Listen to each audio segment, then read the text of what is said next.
Scrutiny panel. I have a little bit of housekeeping before we start. We're not expecting the fire alarm to sound this evening, but if it does, please leave the building through the fire exits and meet outside at the fire assembly point, and officers will show us where that is. It's a bandstand. Okay, well, that's good fun journey in the rain and at night. So fingers crossed for no fires. So this meeting will be video recorded and will be uploaded to the council's website. If members of the public prefer not to be recorded, then they need to contact a member of staff, but not really anyone here. If you are planning on filming or recording the meeting yourself, then please do let someone know so we can ensure you're not filming anyone who's asked not to be filmed. But not really relevant. The full set of information about filming is available on the website. But we'll go straight on to item 1, which is apologies. I have apologies from Councillors Broomfield, Dedier and Broadhurst, and it looks like everyone else is here. So go straight on to item 2, which is declarations of interest. Do members have any declarations of interest that they wish to make? No, if you think of anything during the meeting, you're of course welcome to say then. So straight on to item 3, which is the minutes, which are from the meeting on the 24th of November. You may wish to abstain if you were not a member of the panel or you weren't here. May I sign those minutes as a true record? Do you have a proposer and a seconder? Proposer. James and Sara. Can I just point out there's a date incorrect in it? Oh, yes. It's got 2222 in it, in 2.28.284. Okay. Yes, it says that we had a previous meeting on the 13th of October of 2224. Yes. A little bit back to the future, isn't it? Yeah. Not that forward. I don't think it really matters. No, we'll get that changed. Thank you. Any other queries or comments? No. Can we have a vote? Those in favour of the minutes? Lovely. That's carried. There's no members of the public, so there's no members. So there's no public participation. So straight on to item 5, which is my chair's report, and I have really nothing to report except to wish you a happy new year. So welcome back to another year of scrutiny. Straight on to item 6 then, which is update from task and finish groups. I believe we only have one task and finish group active, which is James's task and finish group on 1 Horton Heath / housing policy. Thank you. Well, 1 Horton Heath, I guess, we've been hanging on for the stress testing, which got deferred and deferred and deferred. We eventually had that meeting on the 19th of December. And it's a big subject, of course, and hugely important to us all, because it's an enormous and very costly project, and we have to get it right. So I have jotted down some notes, but I must say I haven't had all the participants agree the notes. Well, I have had the participants here this evening agree the notes. And that is that the stress testing was extremely useful, and we very much appreciated Andy Smith's open approach in confirming everything with us. The exercise very much depends upon the assumptions being put in, and this will be tested in the real world on the cost side as the tenders go out in the next few months for the completion of the first units in May 2024. Isn't very far away, is it? The process of tender placement is robust, but the market is quite restricted, and the appetite to quote may be impacted by labour and material shortages, which are being widely reported in the press. Given the fixed sums already invested and currently being invested in infrastructure, the impact of delay would be very substantial. A particular concern members expressed was the ground source community heat pump being fully functional in a timely manner. That is a really critical bit of infrastructure, and we were reassured that we had various backup plans if that wasn't going entirely to the critical path. However, from a cash flow point of view, the position is well covered with fixed interest borrowings, and if it were needed, the cost of additional borrowing remaining low compared to open market current costs, and these are costed in as an additional contingency. On the sales side, the benchmark unit price has been pitched conservatively, even allowing for the predictions for 2024, being that prices are likely to have drifted down by about 10%. And You know, if you're buying a house today, this might not be the best time to buy it. You might do well to wait a while. There is also thought to be a reasonable buffer in the ability to create the proportion of rentals compared to the base case.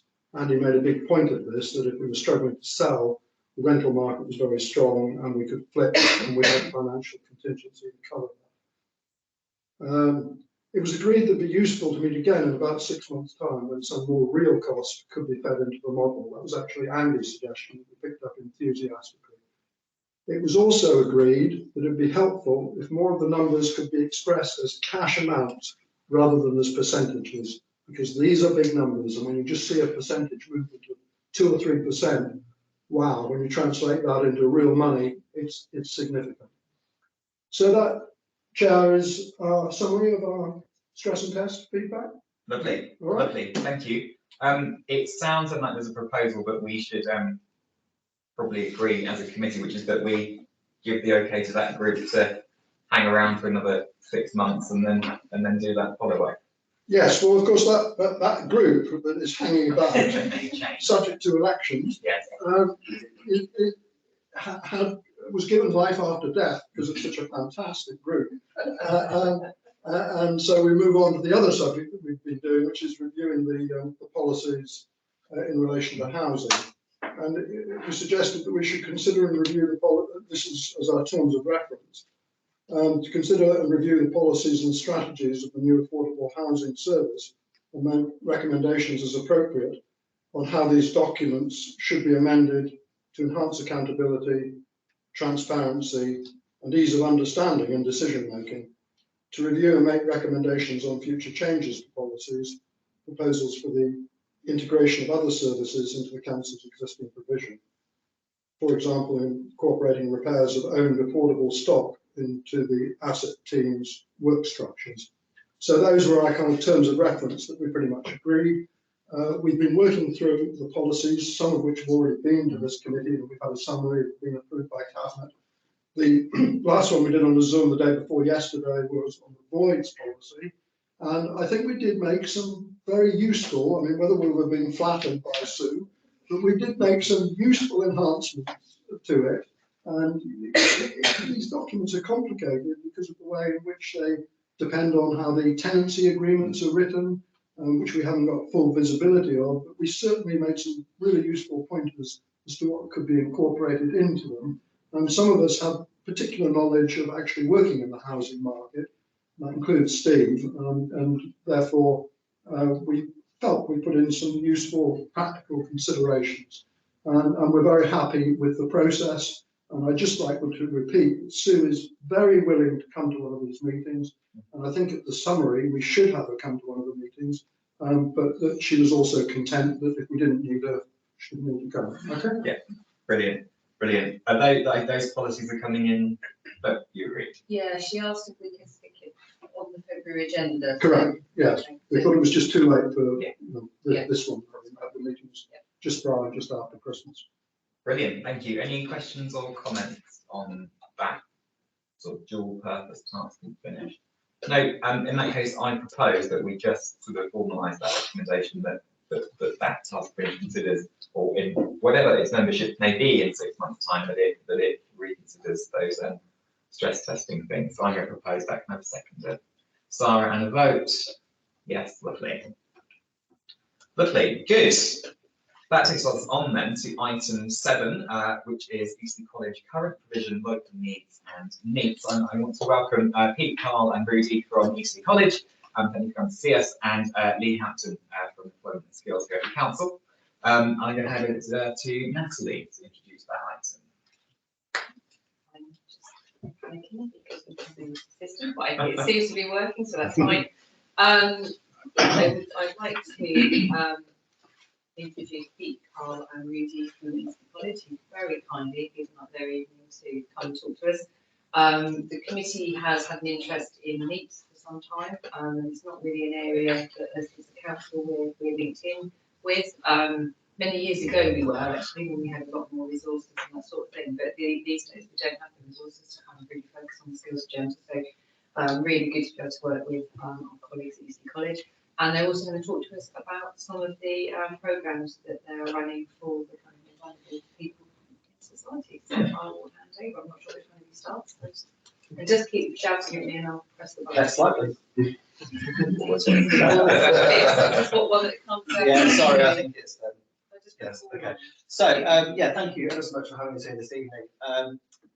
I'm Pete George, Deputy Principal, and we thought it was useful to just share with you just some of the work we do with two sort of distinct groups of young people that would be NEET or at risk of being NEET. So I think I was really unsure of the audience tonight, so forgive me if this is known to you, but in terms of what is a NEET, so it's a young person not in education, employment or training, age 16 to 24. So in terms of the latest statistics, so ONS and gov.uk, fairly recent statistics showing that there's almost 750,000 young people aged 16 to 24 in the UK who are NEET, which represents around about 10% of young people nationally.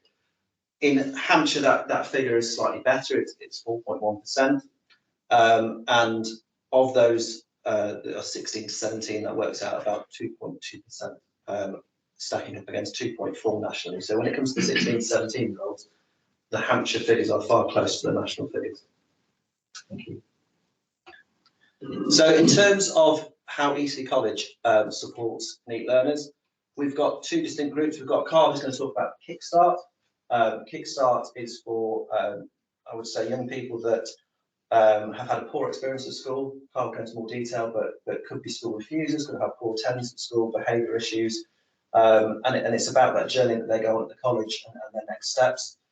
The second distinct cohort that we have is known as SLUCI, which is not a great acronym. It's Skills for Living in the UK. It's unaccompanied minors that enter the UK, and I think our work with the College of Sanctuary is getting that language right. It's not.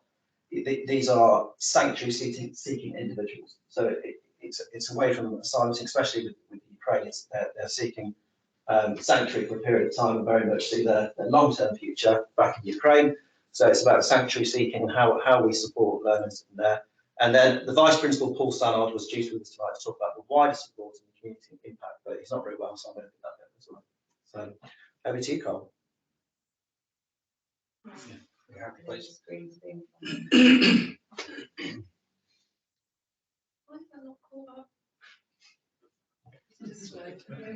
Good evening, ladies and gents. My name is Carl Billington, Head of Foundation Delivery. Within the Foundation, we have a suite of programmes which cater and provide full-time programmes for 16 to 18s who have potentially not achieved their potential through the mainstream academic programmes. It allows them through interview to engage in academic study, maths, English, as well as transferable skills and work-ready skills, but also to develop a work-ready ethic through work experience. Predominantly, we have got NEETs, but we also cater for individuals, as Pete's already suggested, who have been out of the educational system. All the way through to young people who have got potentially a grade 3 and have just not quite managed to achieve the entry criteria for their vocational choices. Within the Kickstart programme, what we try to do is match a little bit of academic study, maths and English in particular, with vocational experience so they can explore ideas and options so that they can then decide or make informed choices as to what their career progress transition might happen to be. So 1/3 of the programme is actually distributed out into the wider curriculum within college to allow individuals to sample it and decide firstly whether they like that discipline, but also see whether they don't, so they don't make an incorrect choice for the following sort of academic year. We focus at the different levels of the programs we offer on transferable skills for Kickstart students. We have a slightly more academic challenging program, which is a Kickstart 2, which focuses on low-level business. And we also have traineeships and internship style programs where we really push the workplace for the learners.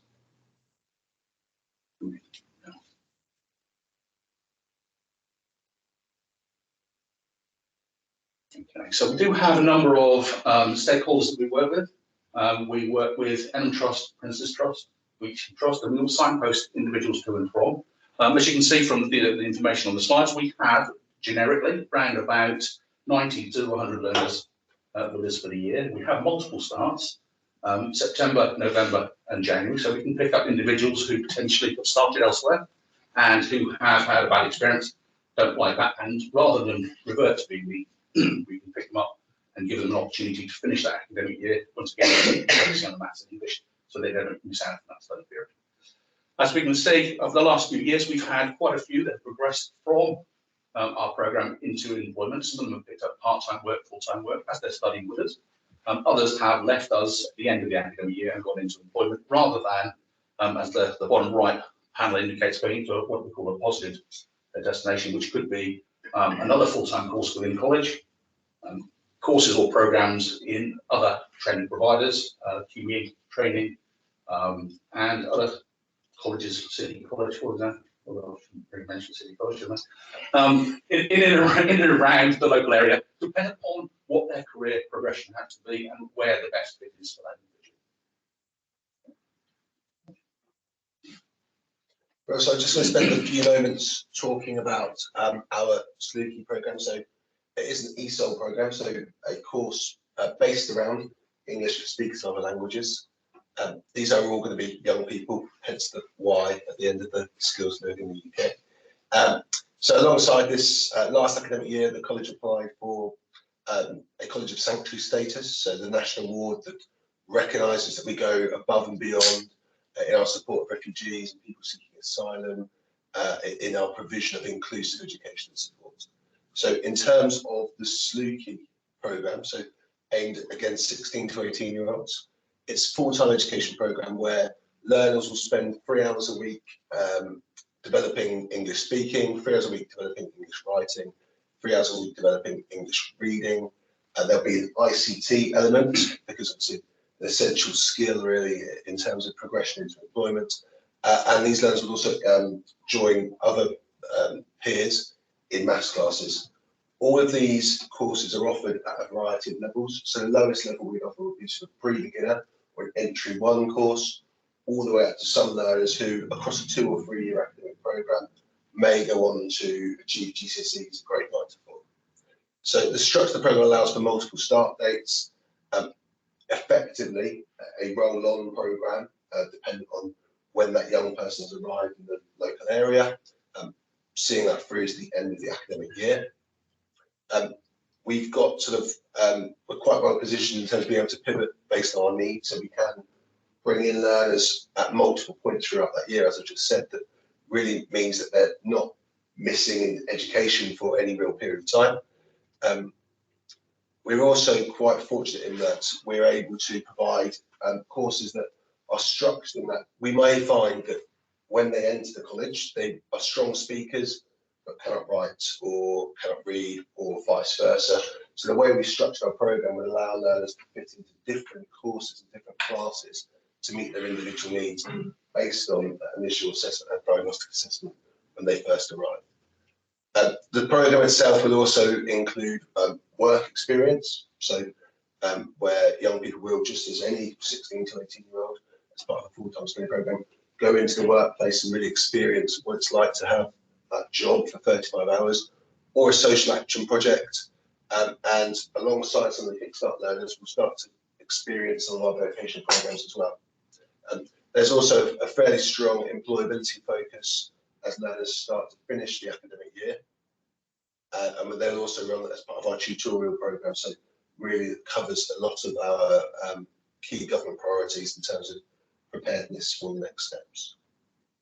Just next one. So it's a bit of a time delay when it is. No, that's all right. So these is just an overview of some of our recent successes. So we've got Geordie, who was a Scrutiny learner and has now gone on to achieve a BN and working for Network Rail. I think some of his first education in the UK was actually at our college. Madeline, who last year got the highest GCSE English language grade of any learner, but had progressed from being an ESOL learner and is now completing studies in health and social care. Rishi, who last year, or actually joined us as a 16-year-old, but has now been at the college and progressed through the Sluky programme for 2 years, then level 1 catering, level 2 catering, and now level 3 catering. Last year won the College Adult Learner of the Year, gained employment at a very prestigious restaurant in London, and was also part of the Young Restaurant Team of the Year last year as well. There's some information about him on the right-hand side. And then Irfan, who joined us as a fairly, I suppose, non-speaker of English, and is now a level 2 qualified plumber and actually working in industry locally as well. So just some examples of the different pathways, both educationally and also sort of vocationally, that some of these learners will take. Thank you. Just one more bit to come on that. Thank you. So in terms of our wider support for students, and these are for all students, not just the 2 cohorts we talked about. Those of you that have been inside the college, that in the last sort of 18 months, we developed what was a fairly dated sort of library, very traditional library, into the Learner Hub, which is our sort of one-stop shop for learner support. Everything they need from finance support to counselling is all there. I think that's really helped in terms of our centrally located support service. All learners are assigned a mentor who they sort of go to aside from their main tutors if they've got any concerns, if they're feeling that the college isn't for them. So we've got some quite proactive stopgaps in there.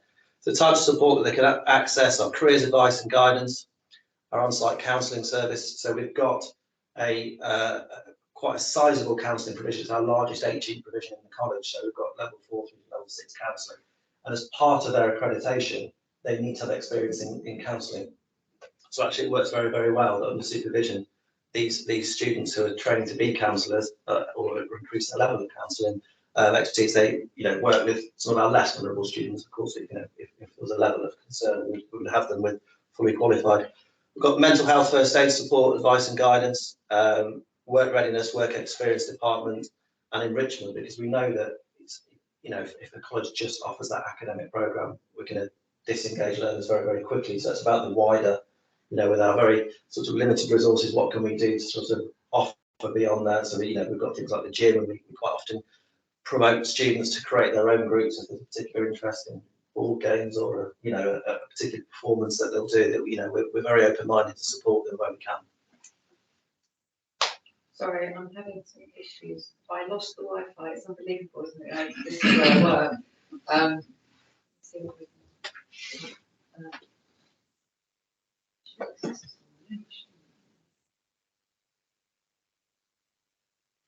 On the live version presentation.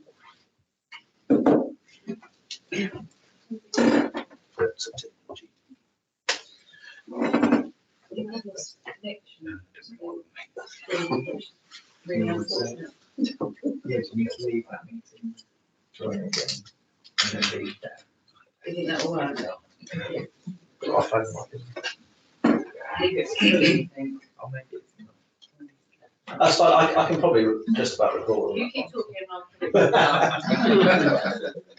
down. So the final slide was really just in terms of how we try to reduce any learner in college becoming lead.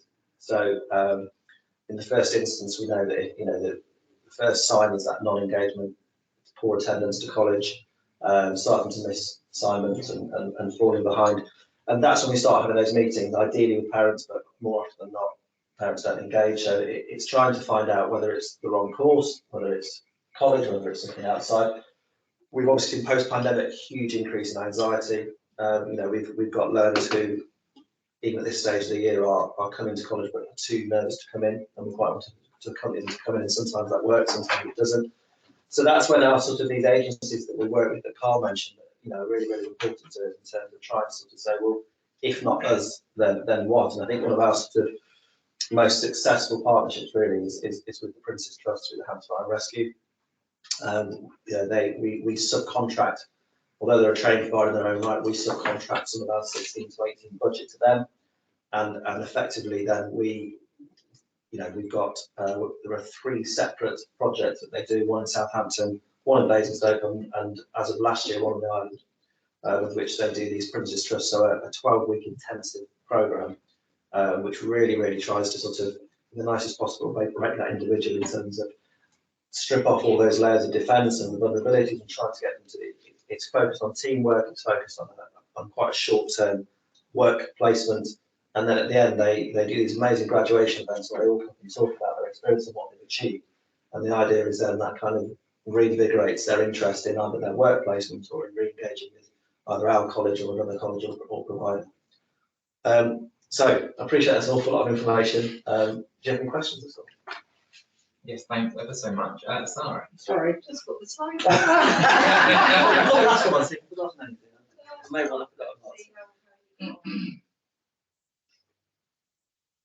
that what you said? Pretty much. The numbers there are the numbers of learners who've gone through the Prince's Trust programme, and you know, just like the provision really, there are multiple intakes per year. So far this year there have been 14, but we envisage that being a similar number to previous years. Hi, sorry, That's I all sat too close. So two questions really. Where do you advertise? And the reason I ask that is I have a nephew who would have done really well to have been on this course and sadly wasn't, and is about to become neat. And secondly, what do you do about those who turn up, do their work, go home, but looks like as they get to the end of this, they're not moving into anything further. But they, you know, they turn up, they do their homework, yeah, they look, you know, they smile sweetly at you, yeah, but they're not going anywhere. This is my nephew. So the first question, Carl, I don't know if you're able to answer that in terms of the types of referral you get, or the types of learning that applies to Kickstart. We actually get referrals from every element of the academic sort of achievement levels. Right. So we have individuals who have either been taken out of education, who have been untutored, who have either sat or not sat exams, individuals who have been deliberately taken out, people who have gone through the educational system and have not quite achieved their potential for a number of different reasons, individuals with mild learning difficulties, moderate learning difficulties, barriers, socio-emotional barriers, even anger management and other reasons. So that the sort of behaviours that they might have learned going through their educational lifestyle or lifetime. If I'm misbehaving in the classroom, for example, I don't want to do maths, everybody loves maths. They misbehave, they'll get removed from the class and they achieve their aim. So they've fallen behind, probably because they've been misunderstood the lessons in the first place. And we will get referrals. So these youngsters may have gone to the referral unit, so the bridge, for example. We can get people through that. We'll get people through the social services. So it's a very eclectic mix. Okay, so a parent, Yeah. yes, wouldn't know about that course unless they contacted you directly. We do have a brand management team, engagement team. We have open events. I know there are campaigns that push the college now out and about. I know we've done some literally just before Christmas down in Westgate, for example. There have been adverts on the local radios as well. If they're asking for something to listen to. But also it's about word of mouth. So individuals who have gone through some of our programs have referred, and we're actually getting, dare I say it, children of students who were with us several years ago. Okay, that's lovely. So the second one is the compliance. Who does it all? Yeah, so progression is a really strong part about it. It normally starts this time of year, really. So when they have their progress with their tutor, it's okay, you know, take your example, you're doing very, very well. Have you thought about next year? So, you know, for a lot of our programs, there's a level 1, if they're trying to be a plumber, for example, it's level 1, level 2, quite often then it's a ticket to trade, and they can go either directly to employment or onto an apprenticeship. It's those learners that start saying, I don't know yet, and then we do another nudge as it gets into March and April. We would encourage them internally that obviously, you know, if they want to apply for a progression course, they get priority over anybody else. So there's a huge encouragement for them to apply early. We're also measured on our destinations. So once we get to around November of each year, we then undertake quite a large survey contacting all our leavers, so to speak. And some of those leavers may have returned on different courses, and some of those leavers may be at university or employment. And our destinations, in terms of the Carl talks about positive destinations, i.e. not become neat. we feel, you know, generally speaking, of those that we can get hold of, which we're fairly good at keeping in touch with them, around 80% are a positive estimation, which you know, kind of encourages us that we're doing the right thing. Not for all of them can't be there, but we've also got, as part of that learner hub, quite a comprehensive advice and guidance. So for that learner that just doesn't know, it's trying to say, have you considered X, Y, and Z? I mean, we don't always get it right. We don't always stop learners who just do a course and then just, you know, disengage. But there is a significant range of resources for them to try that. Good, excellent, thank you. He's not with you. No. and he hasn't been to the bridge yet. More questions? If I may, the female-male balance of the 80 plus positive outcomes, but the 20 or 15 or whatever percentages, is there a difference between male and female? Is one question. And the other one is looking at it from the young person's point of view. What are the financial framework in which they're living this kind of? Is there some financial motivation? I don't understand how all that works, to be honest. Probably should. For all learners, or specifically for these two groups? The potentially the need or the potential. Yeah. So in terms of male-female ratio for Sluky, it's almost exclusively male, isn't it? It was, however, recently we've seen, has changed. yeah, Ukrainian students coming in a lot more female, Yeah. 16 to 18 years, so not more, but more female. So yeah, it was pretty much exclusively non-female. Yeah. And Kickstart, I think it's pretty much 50-50. But what we sort of find is the younger lads are probably more inclined to go and try and find work, especially those that don't fit the classroom sort of learning style. They'd rather go out and get paid employment.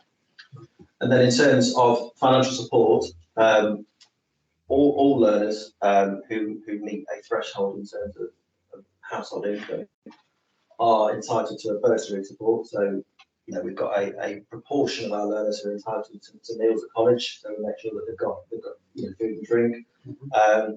Any trips and excursions and resources that would be needed for them to do their course, again, would be paid for out of this bursary, which is means tested effectively, you know, in terms of what they can. And again, we're very lucky that we've got, you know, people who donate things to the college for us. We've got our own sort of food bank for students, and it's again, this learner hub that we've got enables that sort of discrete, that there may well be a learner who on paper is financially supported at home, but actually they're not thinking anything at home. So then we do our best to try and move things around a bit to make sure that they're supported. Great. I have a couple of questions as well.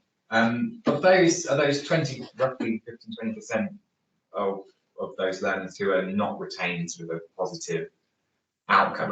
What are the typical challenges there? Are there any sort of trends or?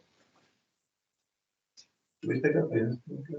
I think the biggest trend with that are people who have that group of learners are majority the people that have left us. They're very disengaged, very unhappy. It's not necessarily that they haven't gone somewhere positive, just that they're not talking to us. They won't pick the phone up, so we can't keep chasing. Right.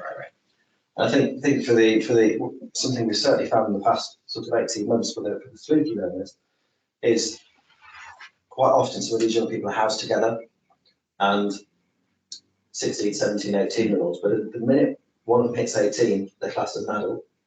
So the accommodation they live in, they're removed from that accommodation, and quite often we found they've been moved out of the area. So that, you know, on one day they're in Eastleigh in a hotel or you know, B&B. The next step is, And we find that next they've been moved to Bournemouth, or, Yeah. you know, so and we, you know, the idea is we'll give them their train fare to get to, you know, no young person is going to travel that way on train at the moment. So that's something we found, and that's kind of made us have to really be careful about the length of programs we put people in who come to us at 17 and a half, for example, because what we don't want to do is enroll them and then they're not achieve it because they've hit their 18th birthday and been moved to work. So that's impacted it as well. Okay. Well, that seems mad, doesn't it?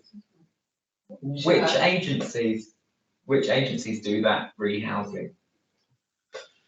I think that's just where they've been I think the way it works is a big pot of money available to lots of different councils, and then if they couldn't house all those young people in their area, the technical term for me, they would always find somewhere else they could live. But then once they become 18, they can't have the 18-year-olds living with 16 and 17-year-olds, so they probably move them back into their own area. We referred some students from the Beehive project, wasn't it? Yeah, well, the Beehive project is a housing organisation. Yeah.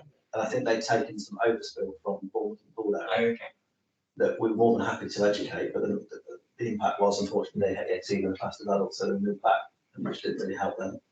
So, Right. Isn't there a beehive for over 18s in Southampton? There's space.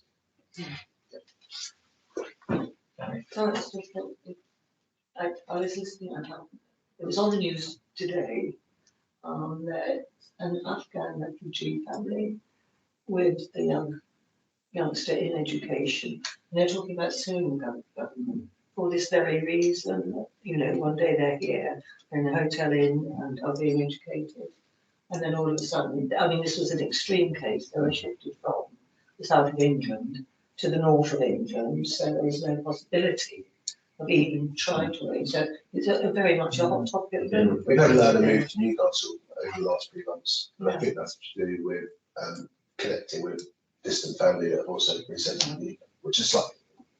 It's much the same for looked after children when they're at 18. Yes.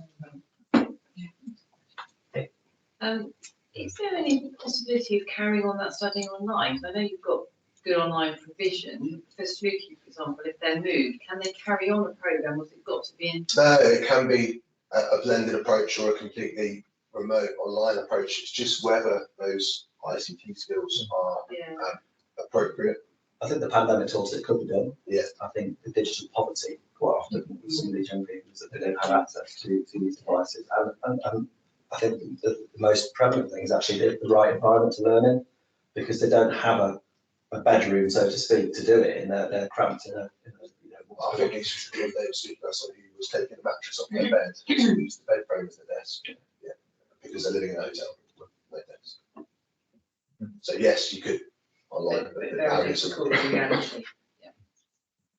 Just in terms of that sort of environment for learning, then is that something that this sort of learning hub you talked about helps with? Absolutely. I mean, all of our students, if you've got a reasonable amount of Chromebooks with which we've, I think when the funds were available through the pandemic, that we've sort of stockpiled, and any learner who wants to borrow one can borrow one, and they can either take that home and they can study at college, they can study within the learning hub environment. That's the idea. That's open deliberately, as long as we can keep it open in the evening so that they can work through that. So yeah, and quite often that's what they choose to do. And then their day off. And so most of my learners won't have a Friday timetable, but you'll see lots of them about at college for food as well, but also it's warm, it's got internet connection, and then we'll do some study as well. Yeah, certainly think about the patterns that we see at the university. A lot of students will come in, even if they have a perfectly good place to study, actually having something good just for work-life balance. So that's really good to hear. Any more? So I think we need to ascertain who it is that's moving these kids. It feels like it must be either the Foreign Office. There's somebody who's making that decision. I think it would be different depending on what programme they're here under, or if they're not, because I know, for the Ukrainians, that's all through Country Council. I think the Afghan scheme is through somebody else entirely, and then you've got other refugees, haven't you? Yeah, well, it's wide ranging. Eritrea, Start to see Albanian Muslim. Feels like we need to. I do agree. I put a note because It doesn't sound right, does it? no, and I to know the it extent happens. that we do have some responsibility for housing and homelessness, Yeah. I do wonder if we could just at least poke on whether we have any levers we could Yeah, absolutely. Put you on the spot, Chantal, but is there anyone within your network at the moment you think you might be able to advise us on that? I was wondering whether Mike can sort of do that. It could be someone there, but yeah, there is somebody potentially. I don't know whether the lady is our main contact and suggesting the Ukraine response, but she might be able to introduce us to someone to find out. So shall I take that as an action?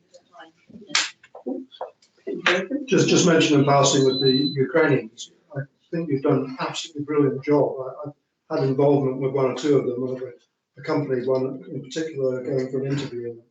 The way in which she was handled was so skilled, so professional, absolutely first rate.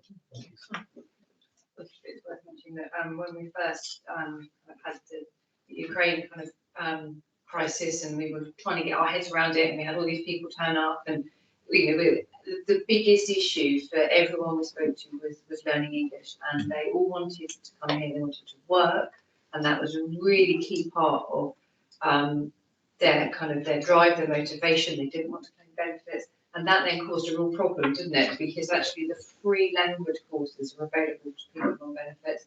And we approached the college and they went, well, leave it with us, and you managed to find a solution, didn't you? And as a result, we were able to provide that training for people. So the college has been incredibly supportive and responsive of our work with the Ukrainian community, which we're very grateful for, so thank you. Brilliant. I don't know if Lee, you wanted to add anything? Yeah, I mean, I could talk for a while, but I'll try and not. So I think one of the things that where we can help, because obviously we're very, very fortunate around here for our young people that there's such a broad range, not just our young people, but our adults as well, to engage in learning locally. And one of the things that Eastleigh College asked me to join last year was the Built Environment Partnership Board. And I also sit on the Employers Partnership Board at Barton Peveril as well, so that a representative from the council is actually there, because where the gap comes is, as Sara was saying earlier, that they get to the end of a programme, particularly those students who aren't quite sure about what those next steps might be, and it is really overwhelming. It's not just overwhelming for the young person, because you're saying, there's T-levels, there's apprenticeships, there's traineeships, you can be a supported intern, you might want full-time employment, and that can be a lot for a young person to take in. Particularly if you don't have a family environment where they have perhaps maintained long-term employment, they have perhaps engaged with education throughout their life. If they have a similar pattern where they haven't gained any qualifications past the age of 16, it's then really difficult for them to advise their children what the next steps would be for them. So as a local employer, I came from education, so I would go into schools and do a lot of classroom training with young people around different careers progression, different routes that you might want to look at. So we go along to the college and we link up with them to help inform young people about the different sectors, the different progression routes. Obviously on One Horton Heath, I can then unlock through our supply chain apprenticeships, work experience, mentoring, shadowing, so that they can have a taste of something. Whether that means I take in an architect or a site manager or a plumber or an electrician, and they can stand in front of that group and have an informal chat about what does that job look like, how much could I earn. Then they can go back and talk to the college about, we saw this electrician, we're really interested in how things are changing and evolving with the introduction of solar roofing panels and EV charging points. I want to know more. And then the college can take them and talk them through what the next steps would be, what courses are available either at Eastleigh or another local college. But as an employer, we've got that great opportunity to broker out with the employers locally or that are involved on the One Horton Heath project where I sit, and bring them into the classroom, because you don't know what you don't know. When you're 16, how do you know the breadth of job roles? We know in 10 years' time the top 10 jobs that will be advertised haven't been created yet. So how do you expect with a young person in front of you to find a solution for them straight away? So it's giving them lots of information where they can engage with us as a local employer, and they can come along to events, or we can go along to careers fairs, mock interview days, where we can really step in and help those students making the right decisions. Because what we don't want them to do is feel pushed into a pathway that a year down the line, they then feel this isn't where I want to be, or this is too much for me and I'm overwhelmed. So, that's what we exist for as employers within the council, and, supporting our local businesses, that we can go in and broker that. And if it's not a specialist subject that I can get from within the council, I can find somebody. We're networked enough to say, right, I've got this young person, they want to be a landscape architect. Who can I reach out to? How can I find that specialist locally to come in and offer that young person work experience, and then offer them mentoring after that? So we're starting to collaborate more and more, and with the Kickstart students, I'm arranging for about 6 to 8 of the One Horton Heath team to go out and sit for a day, and the students will rotate around different skills. So they will come in, they'll be given a task on communication. Why communication is really important to be able to sell yourself or sell a product. They'll work on a little task, then they'll rotate to leadership or aiming high. So we're all working, we're all professionals. It's really good for those young people to get lots of different experiences of people who maintain work, and find out about their own career journey, because for very few of us it's been linear. We haven't done GCSEs, A-levels, gone to university, got a job, stayed in that sector for 20 years. So for these young people, the more experiences they can get to understand what it's like to overcome difficulties, barriers, a change in your career path, helps them to make those right decisions. Mm-hmm. So yeah, we're linking up quite a lot with going in and enhancing the offers that the colleges do. That's brilliant to hear. That's brilliant. So it sounds like there's the check. I've understood there's sort of 2 levers here. There's one of the sort of council as employer. Yes. So we can link people up through that, but also the sort of brokering role just through the council's networks. Yeah. Is that all funded from the Horton Heath project? Or... So,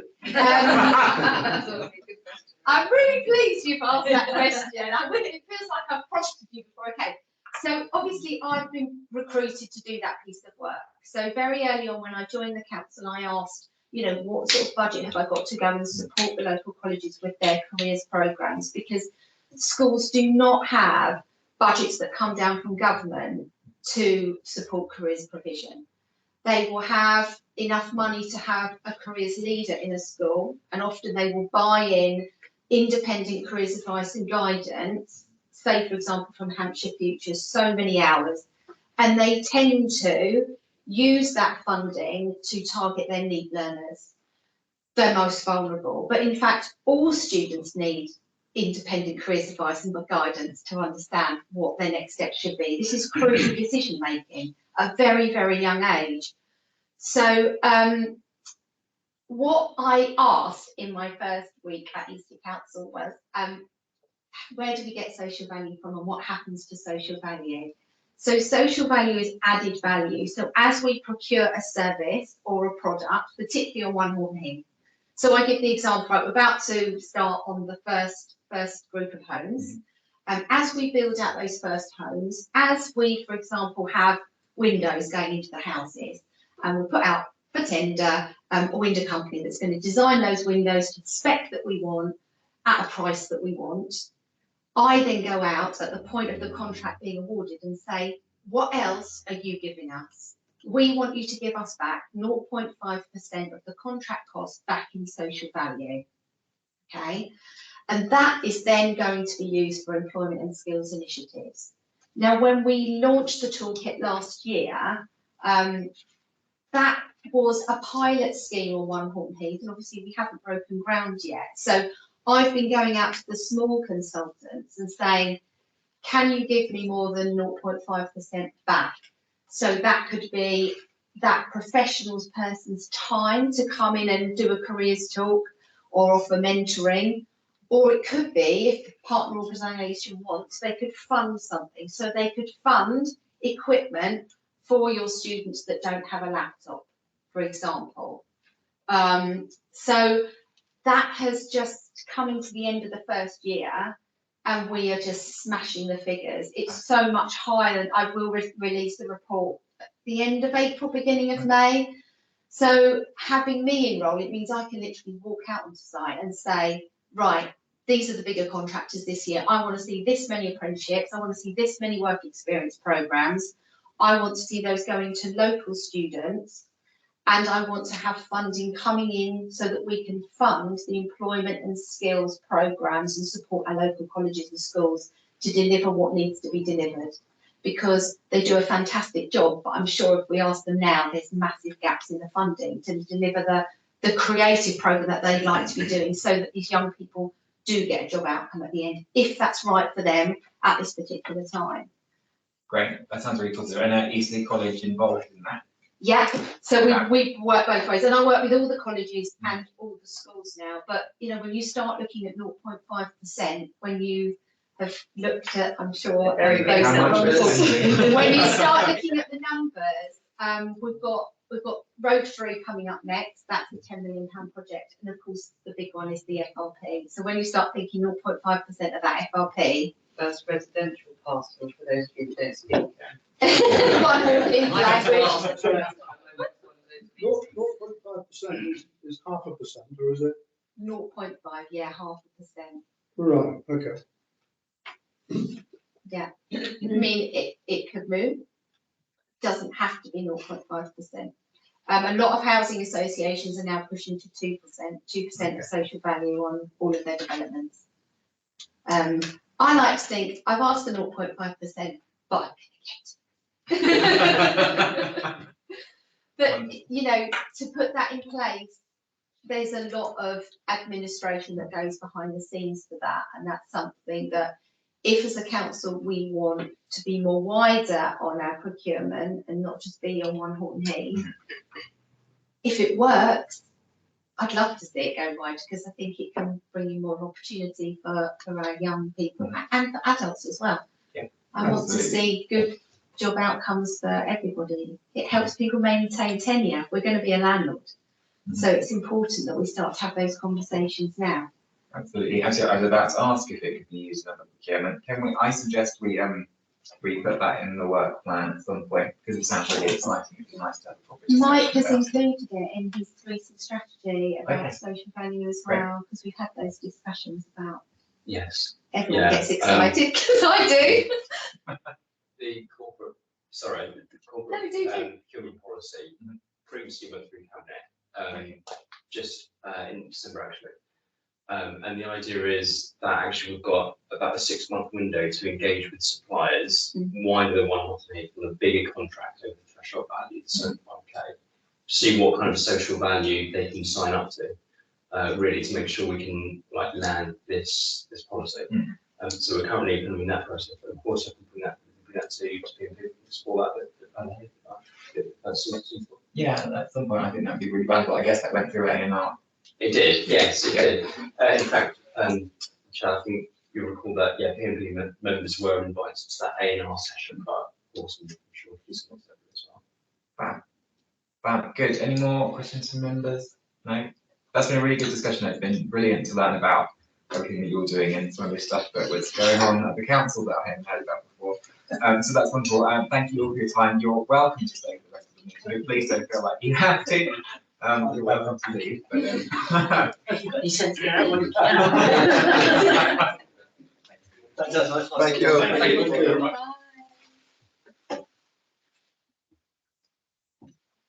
Next week. I'll see you next week. Are you going to be at? That takes us on then to, well, we've noted that, haven't we? Item 8, refugee response. I'm going to ask Chantal Pappard to introduce that one. Hello. Hi, I'm the programme manager for the Ukraine response for the council. I don't deal with the Afghans. I think that's going to be coming up in a couple of months, in the March one, I think. So, yes, I'm all about supporting the Ukrainians. So I've been doing this role since June. First refugee arrived in April. So I haven't got a presentation, I'm afraid. I'll just quickly do the report. Hopefully you've read it, but I'll just go through the highlights. First of all, I've covered about the Home for Ukraine scheme, just to explain what that is. It's the scheme where hosts can register to have Ukrainians come and live with them. And so the scheme is, you register through a website, but very much about people making their own connections, usually through social media. So, that can work well and not so well, but generally that's how, the connections are made. So people make a connection, they register with the home with Duguid, and then they make their journey over here, possibly to other countries, could be for over a long period of time. They come to the UK and then they become within Hampshire County Council's support really, but the ultimate person where the person lives is the council that has responsibility for the sponsor. Okay, so there's that scheme. When they arrive, they get support immediately from Hampshire County Council, and then we support them from there on with wraparound care. So there's also the Ukraine Family Scheme, which is less support, they get a lot less support, they don't get financial support, and those are the people that are invited to come and live with their own Ukrainian families, and they just live, and they can get benefits here, but they can't get any other support. That's the financial support. So as you can see, it says here that the thank you payments, you might have heard about those. Those are paid only to the sponsors or the hosts, and that's £350 a month from the government. But the family scheme don't get any payment at all. So again, that's where we're starting to see more breakdowns as well. Yeah, we've got the third highest number of Ukrainian refugees, Hampshire. Eastleigh is around sort of 6th, 7th, depending on the numbers across the county. Usually Test Valley and Winchester are the highest number. There's a lot of pressure on hosts when they first arrive. I expect Councillor Duguid, who's obviously hosting Ukrainians. There's a lot of expectation. They really have to do probably a good 2 to 3 weeks, pretty much full-time work in integrating them and helping them apply for benefits, because most don't speak English. Eastleigh College has done an amazing job in doing the ESOL support. But when they initially arrived, especially when we had our first real sort of scourge of people, it's kind of like May, June last year, and they don't understand, they don't know the country, they don't know the culture, the orientation, they don't know where they're living, that they can't access anything, they can't access the benefits. So the hosts tend to pick up all of that. So it's a real pressure on the people that are volunteering to be hosts. DULAC is the government body who provides the funding through Hampshire County Council. So it's a tier goes to DULAC, they give them in Hampshire County Council, and Hampshire County Council decide how much goes down to the districts from there. Yeah, we have responsibility for all the Ukrainian refugees. I think our team's role is really just to keep them in homes and safe, and to make sure they've got access to money. I suppose those are the 3 key things that we have to do. The hosts have to commit. Well, they're meant to commit to keeping the Ukrainians in their homes for 6 months. Obviously, it's all different people. That doesn't always work out. The shortest one we had was, I think, it broke down before they even arrived, broke down in the journey. So immediately they present as homeless to us. But some people are happy to obviously host really indefinitely. All the Ukrainians have got 3-year visas. But yeah, it's all different people, so it's every situation, everybody's situation is different, every host situation is different.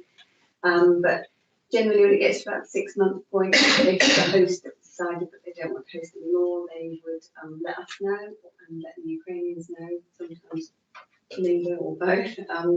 And then we try and either support them into rented private rental, or we try and find them a rematch, which is to find a new host. We have a whole list of people who expressed an interest in hosting. But obviously, as time's gone on and it's become less of a hot topic, the number of posts has waned a bit, I'd say. So that's kind of how it works. Yeah, so we generally have possibly one family in emergency accommodation at a time. Sometimes we've had a few more, sometimes we go a lot of time with less. But that generally works. We ask the host to give a couple of months' notice if they're going to discontinue with the hosting arrangement, because we have to find a host, and it needs to really be in a certain area, because if we've got children in schools, we need to try and get a new host that's in that same catchment. So that's a big challenge. Our biggest population, I think, is the Chlrs area, and there's Hedge End, There's quite a lot, really across the borough, but those are the biggest areas. And so, of course, if you've got a lot of people that are looking for hosts at the same time to be rematched, it can be quite challenging. So we have had some cases where we've had to put people into emergency accommodation, but we try and avoid that. Sometimes we can just find somebody that would be happy to perhaps take them for a little bit of time, and then sometimes that can extend. So we also have responsibility as a council to carry out 6-month checks. So when the Ukrainians are living with the host for 6 months, then one of our team goes out and just make sure that the people are still there, that they're safe, that the accommodation is still suitable. Because when they've arrived initially, Hampshire do that, they do a welfare check and they do accommodation check and a DBS check on the host and things like that. But again, we have had a lot of times, especially initially, before we had some sort of procedures in place where you've got people arriving before those checks are done. It's quite chaotic at the beginning, as you can imagine, because there wasn't the staff in place, Hampshire didn't have the staff. But it has, I'd say now it's quite smooth. And I think we're all working together. We work across all the different districts as well. And we also share information. People, I mean, the Ukrainians can live anywhere they like. I think it's quite unusual when they don't quite appreciate it, because I think a lot of European countries you have to go register with the mayor when you move to a certain town and things like that. But they can go anywhere they want here. And you know, they can find hosts in different districts or whatever. If it's in Hampshire, we can support with that because it's quite easy for us to swap people around. But we've had people move up to London. You just have to contact the council and ask if they would accept a match for people to move to a new host. So that's kind of how it works. The support we've done, we started off with the cafes on the 10th of May. We thought we would do it for about a month, and we're still doing them now. And then we thought in January, at the beginning of January, we'd stop them, but after Christmas we had so many people come back, and they do need the support still, because they are now at the point of reaching their 6-month period, so they want to look at, you know, what their options, can they move to a new host, can they find new accommodation. So we're not going to stop them. We have an interpreter that comes to the cafe, and we also have a Ukrainian speaker employed through one community who supports us with the language barriers. But because so many people are doing the ESOL courses at the college, their English is really improving now, and generally, obviously, living in this country. So yeah, we do the cafes. We were doing donations, but obviously they don't have access to funding, so they don't need things like that. Citizens Advice come along every week still, because we still have people arriving, so they still need to have support with accessing benefits, pension credits, universal credit, all of the paperwork, which is in English, so it's really difficult for some countries to access. We've had loads of people come along to the cafe, DWP Department of Work and Pensions have come, Lee's come along. We've had all sorts of people to help integrate and to sort of signpost really the Ukrainians to try and get them into this country sort of way of life as quickly as we can. Youth options are really good as well. There's often like activities for the kids and outdoor. We had our health and wellbeing team. We're doing some things with Education Valley over the summer. So there obviously a lot of children have access to the sort of free half things which Hampshire Council. We do promote job vacancies. We try to only do jobs which would be accessible, obviously, to the Ukrainians, so if they're Ukrainian-speaking jobs or possibly lower-level jobs, which I hate to say, because most of our Ukrainians are really, really well qualified, but their English isn't at a level where they can possibly do the jobs here. So a lot of them, we've got dentists, we've got lecturers, but their English is not going to be strong enough yet to enable them to do the jobs here. Yeah, we've done, at the cafe we have all sorts of activities. We have independence, we have great support from the churches and from different volunteers that come along and done a lot of work with children, and a lot of sort of crafts and games, really big Christmas party. We've done not as much support for the hosts as I'd like, but we have to focus on where the need is, and that's really for the Ukrainians. We've had an award for the hosts. We did the Mayor's Award evening. And we had a host evening when they could come along and talk about options for housing and that kind of thing. Yeah, a lot of our work is signposting. At the moment, we're trying to focus on coming up with a plan really for each of the families, because it looks like they're going to be here for longer. They've got 3-year visas. They get a BRP, which means they can, as soon as they've arrived, they've got 6 months to apply for this sort of longer term visa. and once they've got that, can stay for 3 years. And we're doing one-to-ones with all of them now to try and work out what are their plans, because some people have gone back. I think we've had about 12 families return to Ukraine. We've got some people that are coming and going, because some areas are safer than others. But also we need to find out what area they're from in Ukraine, because there's going to be, for some of them, there's going to be no chance of going back probably for several years. And some could potentially return, depending on what part of the country they come from. And part of our sort of one-to-ones is to look at what they would like to do. Do they want to stay within the host and sponsor kind of situation, or do they want to look at getting their own accommodation? How can we help them with doing that? Do they know what they are required to do to get a private rental in this country? Because obviously it's very different to Ukraine.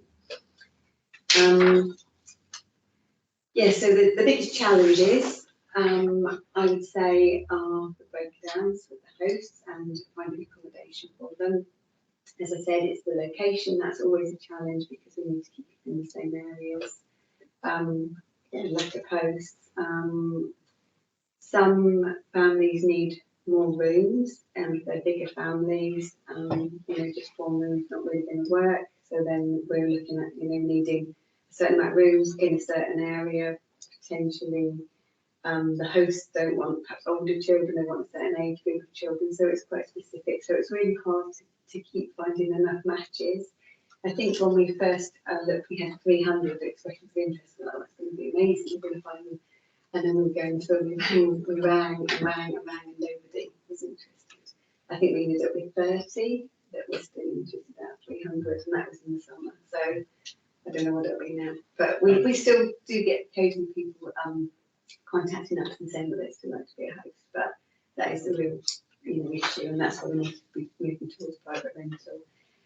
But of course, the challenges of private rental, that we're living in a really expensive area, and there isn't that much about. The market is really buoyant, and you could look at the Ukraine is slightly more complicated than possibly a professional British couple, because we don't know when they're going to return. A lot of them don't have jobs, and they don't have guarantors, and that's the massive issue, because a letting agent will just go for it, probably an easier option than someone without all those things. So Hampshire County Council have now released some more funding to us, and we can support with possibly giving a month or two's money towards rent, which can, if they've managed to save up some money already, they can top up with the money that we give them, and that maybe makes them more attractive to a letting agent, because they could end up with 7 months rent that they can offer. And we're working with Beam. I don't know if you've heard of Beam, but they're like a not-for-profit organisation in the way that they crowdfund to support homeless people, whether that's British people or refugees. And we're working with them to offer support to 8 of our families. And they hopefully can help them into sort of better paid employment, and also introduce them to sort of sympathetic landlords, I suppose, is what we'll be looking at. Because obviously it's getting something affordable and without a guarantor, which is the complication.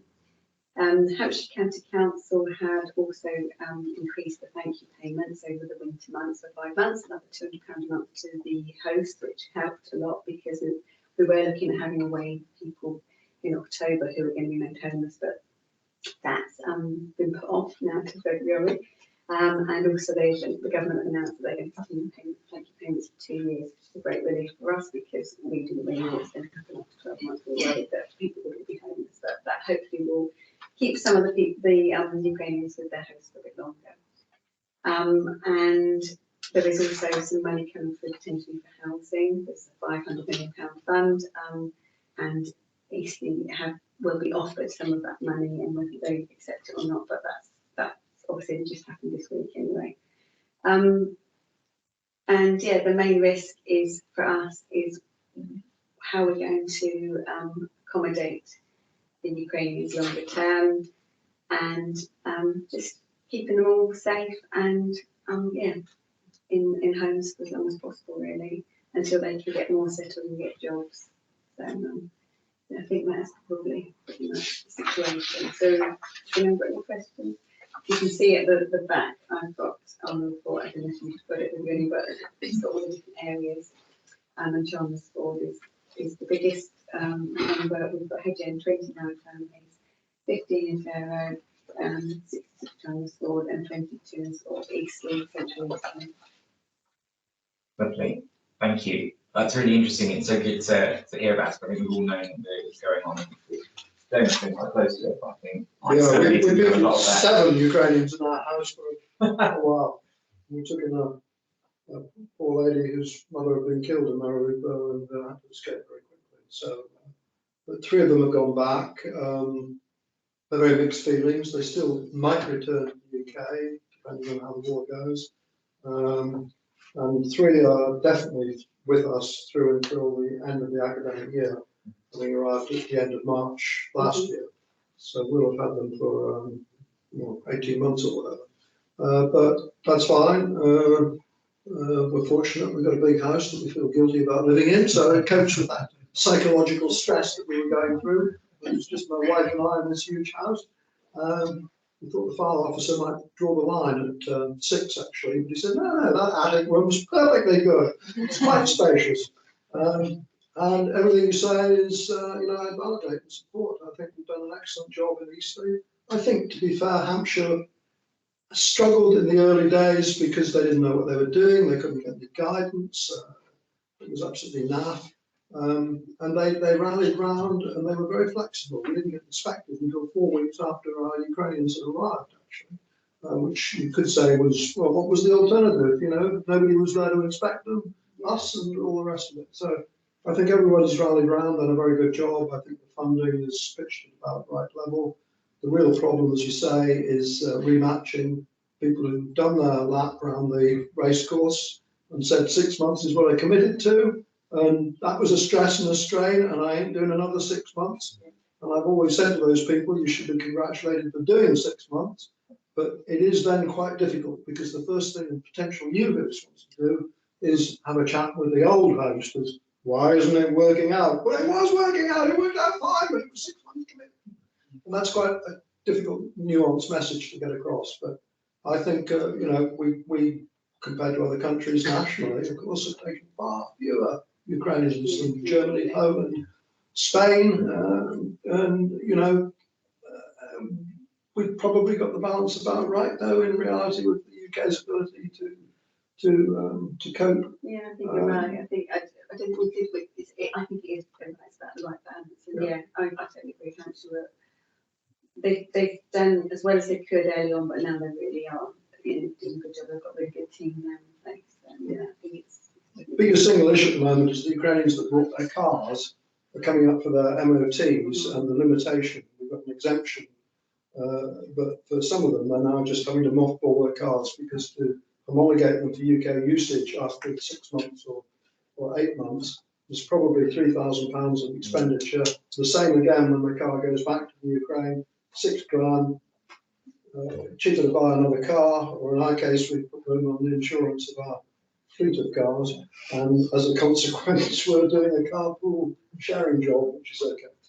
Yeah, I think it's one of the things that there's a few cars that come over, and some things have to count, so how they can support that as well. They've still got quite a lot of ideas of looking after some people suffering with trauma and driving, all of those things. So there might be some funding coming through yet, but we're going to have the commitment from them there. Great, thank you. Any more questions? Sorry. So not a question, but a thought. Can Eastleigh Borough Council become a sympathetic landlord? What with our own stock? Yes. We have only really got the bandstand court at the moment, which is full, but it is one of the things that we're looking at, and particularly with the funding that we've just heard about, which Chantal mentioned, we're looking to see if there's something we can do in terms of kind of purchasing or developing something that we could use for that. But I would hope we would be a sympathetic landlord when we have properties, but if we can do anything to accelerate that in the meantime, which is what we're looking at. I just wonder if policies that are being written by that's a fair point. yes, we ought to be thinking about something in that policy that would facilitate something. Is that still regularly? Yeah. Yeah, she's So, writing all the policies yeah. for the new housing. So Sue and I were both on the webinar today actually about the money, what the ruling is around it, and yeah, that's really what the funding is for councils to be looking at offering sort of affordable housing to their own stock or buying stock. Okay. That's under the plan for the money. Good. So it sounds like the right people are in that Luke, section. Yeah. Good. We talked about Ukrainians, that's right, wonderful job they're doing.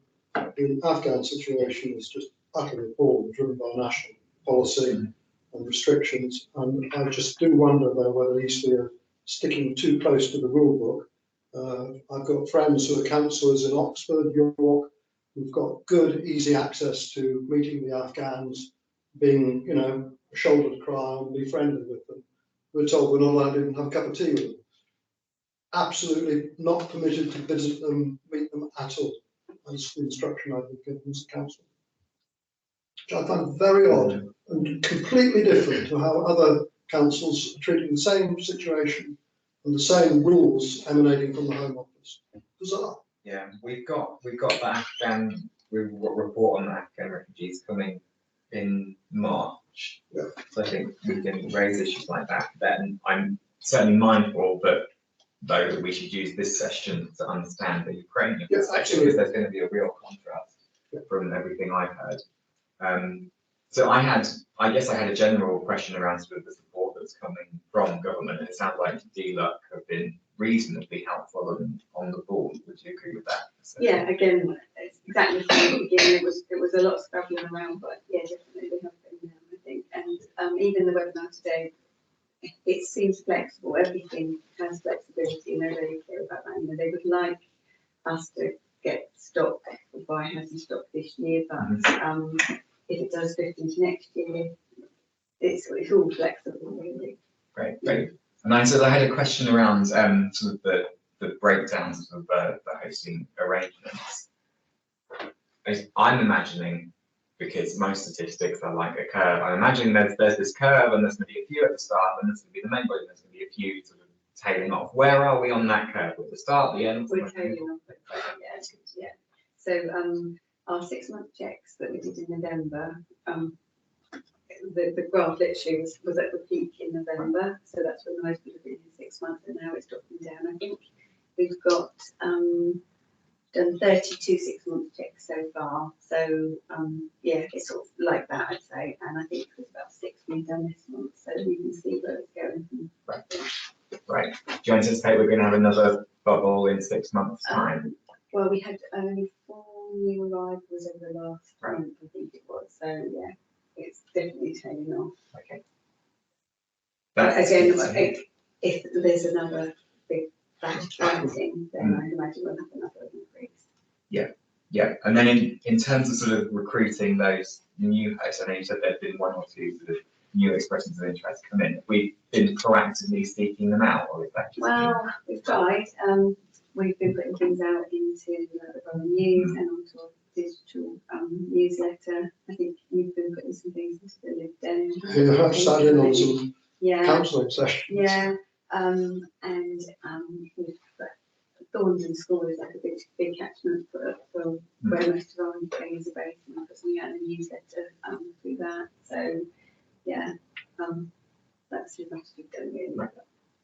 If anyone's got any other suggestions, yeah, do put them my way. I suggest if you tackle Thornton, go for the Wilton Academy Trust, because they cover an area that's about 5 times the size.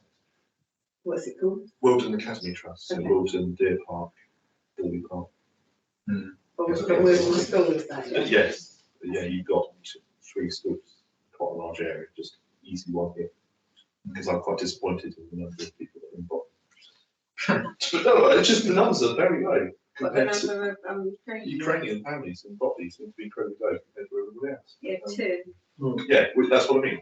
It's kind of, there's a lot more people living in Botley that live in big houses.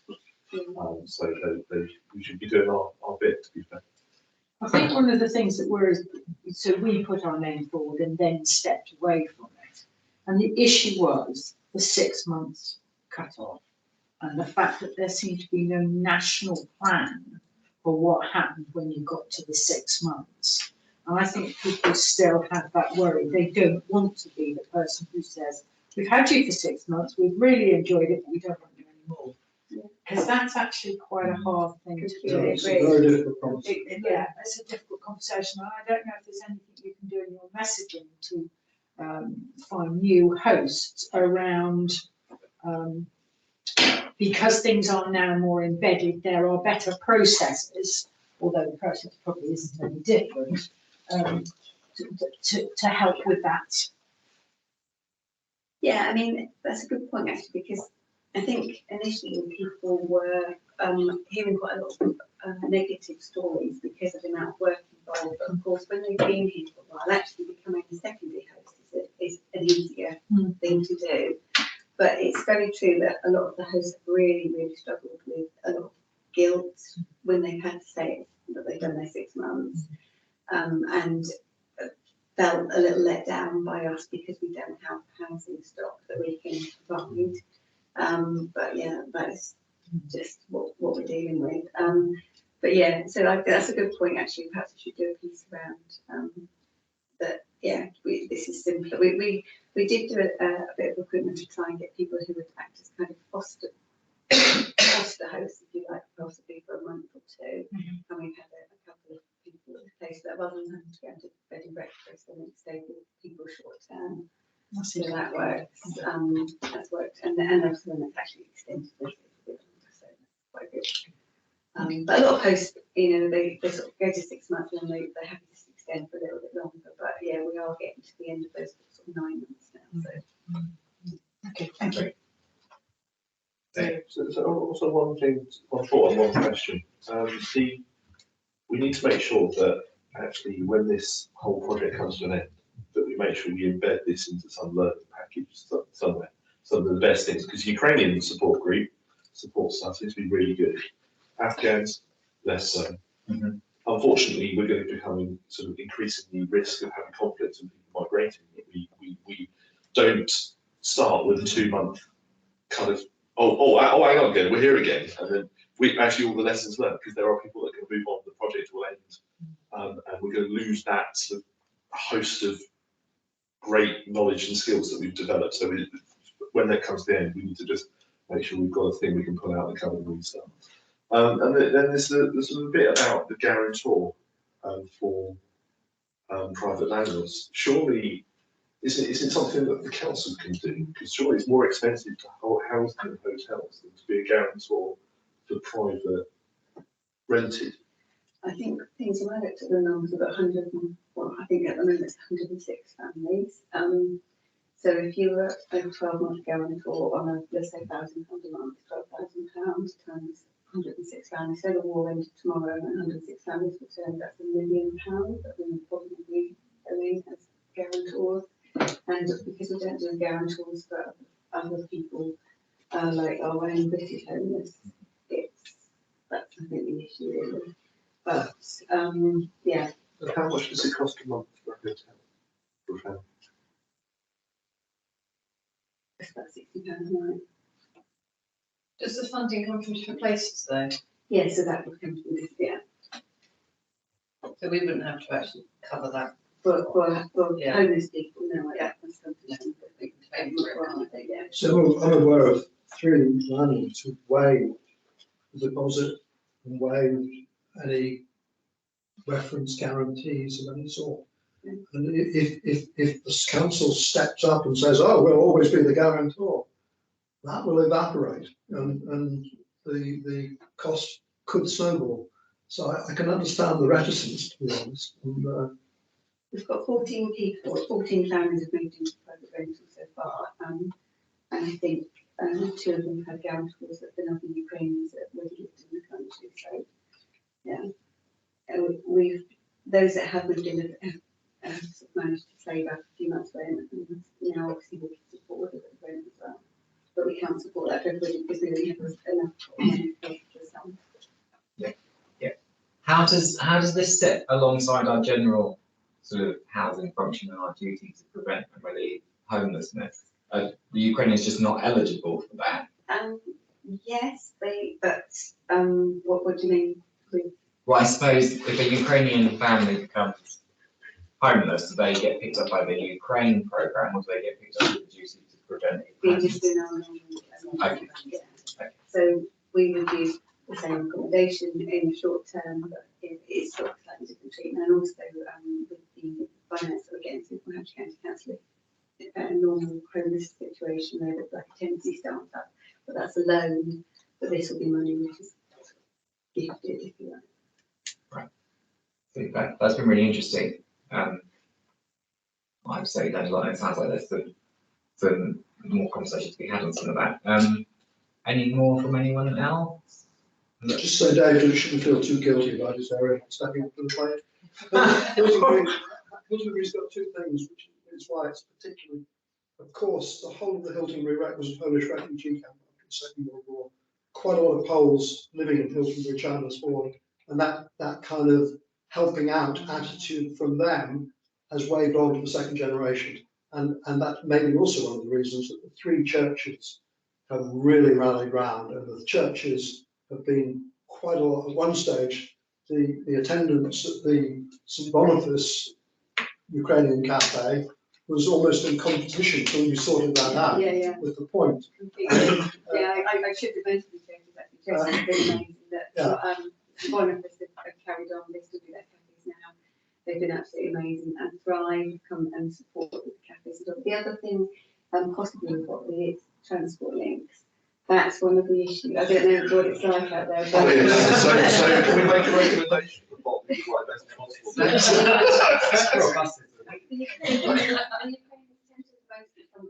Come to this area, seem to mostly come from the city, and also the transport in Ukraine, public transport seems to be much better than in England. And also in the country has better transport links than Botany. That says something, doesn't it? So and we did see some reluctance from them to move out to the more rural areas because they're a little bit cut off. Yeah. Fair enough. Good, that's been really great. Thank you so much for coming to tell us about that. The offer to stay is open to you, but again, don't feel that you have to. Lovely. I'm going to apologise. I'm going to need to go and treat my children. I apologise. I can't stay there. Quite a good reason, I think. No, I have to try. I'm trying to make it warmer, but I think it's turned off. It's not firing up, so I think they're turning the heating off. No, that would be nice. That's constant energy. Yes. Sitting on shiver. Good. Item 9 then is the Hampshire County Council Mineral and Waste Plan consultation. We've got a presentation on this. I'm going to ask Mike Cllr to introduce that, and I'll welcome Rebecca Altman from the planning team. Thank you, Chair. Let me just slideshow. Lovely. Here we go. So, yes, I'm Mike Cllr, strategic plan lead for the environment. I've just got a kind of a short 5 to 10 minute presentation, about 6 slides to run through on the Hampshire Minerals and Waste Plan partial update consultation, which I've been responding on. You'll probably recall that I did send members an email with the cabinet report, which will be going to cabinet on the 23rd of January. Unfortunately, I wasn't able to kind of progress a formal PMP report in time, so hence I was able to provide the cabinet report. So this is basically a summary of that report. So I'm just going to pick up on, what is the Hampshire Minerals and Waste Plan? What is the partial update? What is the process happening? The key findings and questions arising. So this is really our kind of consultation response to Hampshire County Council, and then of course just pick up onto the next steps. So the Hampshire Minerals and Waste Plan, the current plan was adopted by the Hampshire authorities in 2013 and covers the period up to 2030. So the Hampshire authorities in this regard are Hampshire County Council, Portsmouth City Council, Southampton City Council, New Forest National Park Authority, and South Downs National Park Authority. The Minerals and Waste Plan aims to deliver sustainable minerals and waste development in Hampshire at the right place at the right time, and tries to obviously protect the environment and communities whilst doing so. The previous plan identified several strategic sites to provide an adequate and steady supply locally extracted sand and gravel, which were outlined in the plan. And one of those sites, which you'll probably be aware of course, was that of the former Hamble airfield site, and Hamble, of the potential extraction of sand and gravel. So just moving forward then to the current review, partial update consultation, which is currently out. So National Planning Policy Framework requires that plans are reviewed at least every 5 years. So it was adopted in 2013. There was a review kind of undertaken in 2018. The Hampshire authorities, the county, really thought it was okay at that time, it was sufficient then. Reviewed it again in 2020, and that's led us to this now partial update review. Although it's called a partial update, in fact, a whole suite of kind of plan revision will be provided, although it's only a few kind of plans and policies which you kind of picked up. So they're now working to produce the partial plan update to 2040. By and large, the updates address new planning policy, biodiversity net gain, greater focus on climate change, and strong application of the waste hierarchy, which of course we recommend to Cabinet, which we are in agreement with. And the Hampshire authorities are inviting feedback until the 31st of January. So following Cabinet on the 23rd, hopefully I'll be able to provide our Cabinet report, which I to you as our substantive consultation response. So just moving on to the next couple of slides, really, which really detail our response. So there were 2 sites that are actually identified within the partial planning update in the Borough Council area.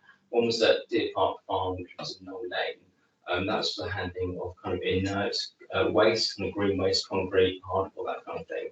But actually, the County Council deemed it to be actually not large enough in throughput, so it hasn't actually been considered within the plan moving forwards. That's not to say a separate planning application could come forward at a later date, but it's not within the plan. But of course, the former Hamble level site is still claimed as a site allocation within that plan. And of course, you'll know at the same time there's a live planning application regarding that site, which I'll pick on at the end of the presentation, which is why Rebecca's here as well to help out with any more kind of detailed questions regarding the planning application. I've been focusing on the broader Minerals and Waste Plan consultation response. So I engaged with colleagues across the council and also some specialist transport consultants, etc. And we kind of reviewed a number of areas and the key kind of lines of inquiry, which we'll take to the County Council, along transport, air quality, ecology, well-being, waste and aggregate demand. So just diving into those areas in a little bit more detail, really. With regards to transport, there's an associated transport assessment, which goes along with the full paperwork of the partial plan update. It doesn't include the cumulative impacts, things like noise, pollution, air quality. In fact, the transport assessment is only based on changes in traffic volumes, requirement for mitigation and opportunities for sustainable modes of transport. So there's a few kind of questions there which we're raising. There's limited data and vehicle movements. There's some estimation in traffic flows which are not generally accepted by the industry, having liaised with our transport consultant, Cllr. For example, the Hampshire authorities suggest that around the minerals or waste site, there may well be around about a 10% increase or decrease in traffic during the day anyway, and therefore a 5% additional variation would not be materially sufficient, and it wouldn't be a material issue. So we've again got some thoughts around that, which we need to get back to them. And the traffic assessment relies heavily on traffic flow information rather than any more detailed analysis or any kind of real life scenario. So rather than just an estimated, okay, what actually are the knock-on effects given the commuting pattern changes, etc., etc. So with regards to air quality, there's some outdated data. So a simple kind of point there, really. Again, with regards to the traffic assessment and specifically regarding the former Hamble airport site, the TA misses the fact that actually the majority of vehicle movements will be moving through an air quality management area along Hamble Lane, even though the former Hamble Airport site is not within that, the air quality management area. So again, this hasn't been considered. There's also a noise important area, which was new to me. I had got some information from our kind of air quality manager around this. So noise important area is discussed within some of the documents and the paperwork, but not in very great detail at all. So I've learned that Hampshire County Council are the relevant authority for this noise important area. And again, this has not been assessed together with the other impact as a cumulative impact. So it just raises a few more questions again about the thoroughness of their investigations. In terms of ecology, and again in particular for the Hamble Airfield, the current site considerations given in the partial update, they recognise the site to have recreational use, mainly dog walking really. The key point here though is that the development would likely lead and displace that recreation activity to other locally designated sites. These sites would be the foreshore of Southampton Water and Hamble Common, both of which form special protection areas and special areas of conservation. So again, there's a bit more detail which has been missed. You know, it's kind of a little bit misleading. So that's part of our response too. With regards to well-being, it looks good. There seems to be a greater consideration given to quality of life and well-being and documentation. There's some good words around that, really. However, there is note that actually this will be fulfilled by operators adopting their own appropriate management systems. So I think reliance on those regimes, you know, will not necessarily ensure a good level of amenity or kind of well-being. So actually, we need more than that. It's not good enough just to kind of say that they will be able to kind of fulfil those. Unfortunately, a previous policy to negotiate arrangements between operators and communities as a source of community benefits, which isn't directly related to the development site, has also been removed within this version. So again, another point which we're raising, which we would of course object to. For waste, there is a greater emphasis given to the waste hierarchy in the circular economy, which is good. However, there's no reference made to the Chicken-Hall Lane materials recovery recycling facility approval, of course, which is actually County Council site, which just seems a bit strange not to have omitted that kind of that key issue there. Of course, that MRF with the wider range of materials that we'll be able to accept will be critical for the county and ourselves to achieve the 65% recycling rate target by 2035, which is part of the Environment Act 21. So it seems strange that that mission has occurred.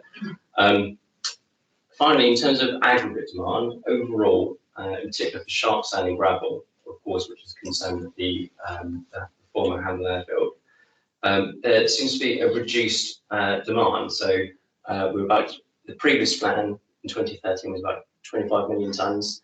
Across the plan period was estimated to be the requirement.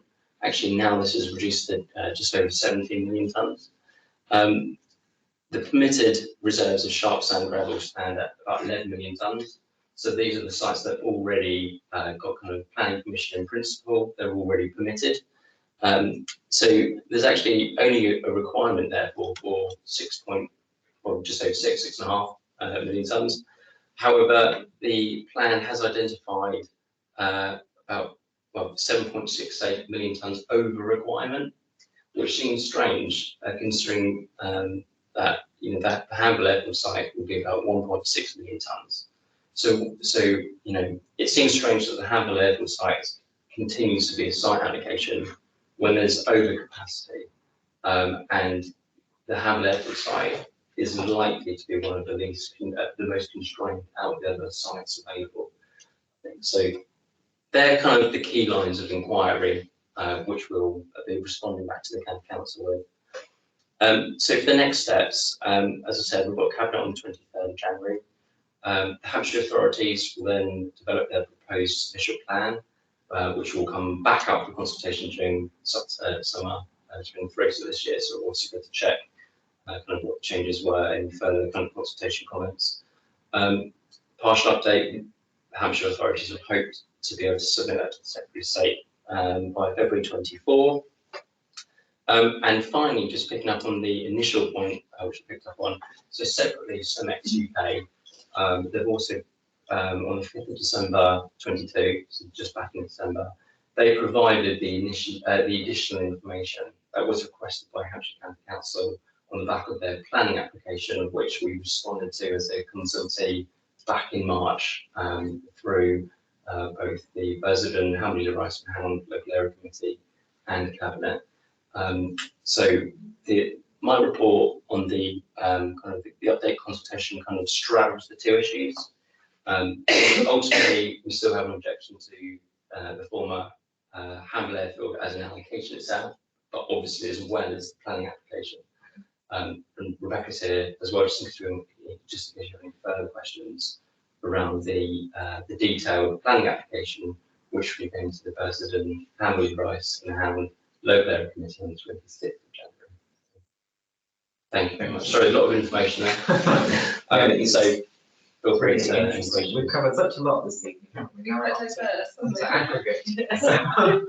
I suppose an only question from me then will it not be somewhat moot whether or not the Hamble Airfield allocation is included in this plan if they get planning permission? Well, it will. Yes. Although I do think there are two kind of substantive issues. We've got two, opportunities really to pursue. So I think it's only right to be able to do that. There's a few kind of comments and details in some of the documentation which suggests that actually if the site is occurring as an amber, so it occurs as an amber in one of their ratings in the traffic assessment, then actually it should be removed as a site allocation until that amber status has been kind of resolved. So I think it is useful to still obviously kind of, focus on the two, but absolutely get your point that the live issue is of course the planning application around this, which I think is helpful actually that we have two opportunities. It's kind of fortuitous, I guess, the time of the consultation on this update to go back with our objections around that, and then following that up, obviously with the separate and linked objections on the Hamble Airfield site. So presumably that amber rating on traffic from this consultation is somewhat, I guess that's a material consideration for the planning application. So the two have fed across to each other. So Rebecca's been linking and cross-referencing with the elements that I've been able to input in my report, but we've also received further information from the transport consultants actually just today, which is more based on the site-related information. So Rebecca's report is embellishing and adding to the detail really that I have in this report. Okay, thank you. And then I have a second question, which is this is I'm really nerdy, but why has aggregate demand decreased? Oh, okay. So I think a range of factors.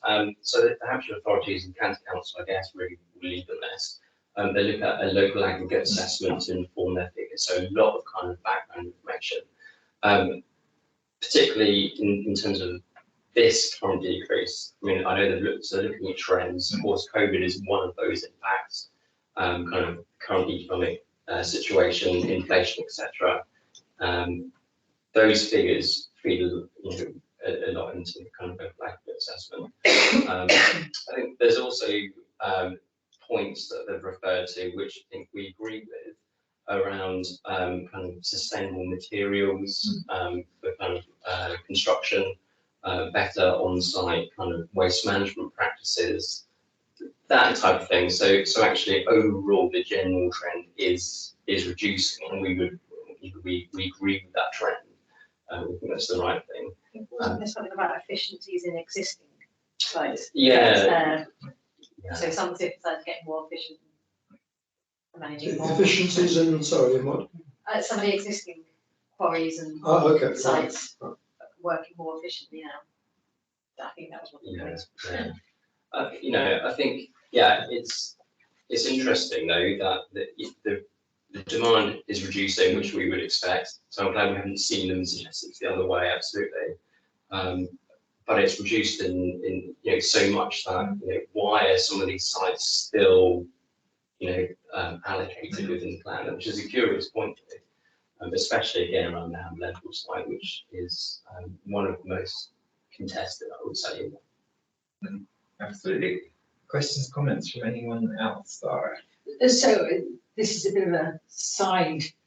I note when you were talking about transport, you were saying that the response for the transport, it was just a 5% increase in that. Oh yes. Yeah. So it reminded me of an airport not so very far away from here who wanted an extension, and the point was made that the traffic was already over demanding, so putting more demand on it really didn't matter. So I'm not really surprised that the information you've got on transport is not really very helpful. No, you're quite right, and that's one of the key lines of inquiry really, which we have around the planning application, and of course, which Hamel Parish Council also pursuing as well. Doesn't really matter. Just put more water in the bath and it'll overflow. Nobody. Yeah. Ceilings It's not right. Any more? No. I suppose from my perspective, I think that all sounds actually really interesting. You need to get out more. Yes, Sorry, Mike. It was fascinating. I'm already, I don't think I have any disagreement in there, so I guess we're happy to note that, and thank you both for coming along to explain it. Thank you very much. And we've only got one item left. You're welcome to leave if you wish. So item 10 on our agenda is the update on the final exec structure and the consultation feedback from that. And I'm going to ask Natalie to tell us about that.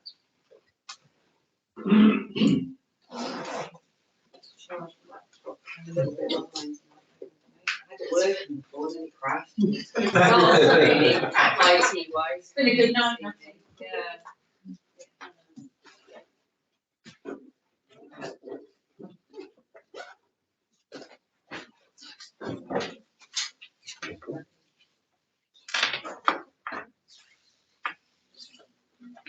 Thank you.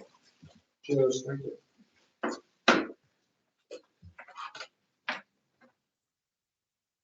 It's in the public domain now. I think it was ever kind of not in the public domain. Okay, I just thinking we're recording and. Oh, I see what you mean. Yes, I'm not saying anything that's not that's confidential. And also that isn't typical that our visitors even the IT work first time.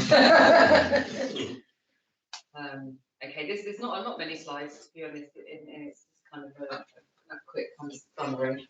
So this is just a reminder really of our situation. So we need to find a saving of 5 million by the end of the following financial year, 24-25. 3.5 million of that is in the next financial year, with a further 1.5 million to find. We're currently on track to achieve these, but I would say it's very, very tight, and there will be implications of the things that we're doing. So we're not proposing to cut services and things like that, but certainly with some of our discretionary stuff, some of the internal business, response you get, things like that, things are likely to be slower. You can't take out that amount from an organisation and then not be an impact. We've removed around 40 vacancies. So quite a big chunk of the saving is actually people who don't have people in them. That's obviously better from an employer point of view, from a people point of view. It also saves redundancy costs. It isn't particularly strategic though. So you don't necessarily have that control over where you're taking money, and actually as a result there's a bit of a catch up that you have to do behind the scenes on that. So again, some of that will take time as we kind of move into the next financial year to kind of balance out. And a further 20 to 25 jobs will go approximately April. Some may drift a little slightly further into the next financial year. However, that number should reduce as people are successfully redeployed. So although we are losing roles, there's always a turnover of staff, there's always a churn. So vacancies will come up within the organisation as well. Anybody who is at risk from redundancy has further opportunity to apply. So those roles aren't put out to anybody else until all those people who are at risk of redundancy have had an opportunity to apply for those roles. This says we expect the vast majorities to be, the vast majority of redundancies to be voluntary, but there'll be some compulsory. It's semantics really. So voluntary redundancy doesn't technically exist as a form of redundancy. If you're voluntary redundant, you're not actually redundant. It's in HR rules, it doesn't actually exist. What we mean by voluntary redundancy is within certain services where we're looking to reduce, some people have said, I'm happy to go, and actually if it then works around the business need, then we've accepted that, but it's still with a business need, it has to be business need kind of led, because unfortunately when a role goes, you can't put it back in. So if it doesn't meet with the business need, then we can't accept that. I don't know how well you can see this, but this is the kind of the top level part, I suppose, of the final kind of higher level bit, which is the only bit that's been completely kind of confirmed so far. So this is a snapshot of it, just shows how it sits together. So we have lost a corporate director, so there's currently 3. There will be 2 from January, and then we've reduced the number of what were executive heads.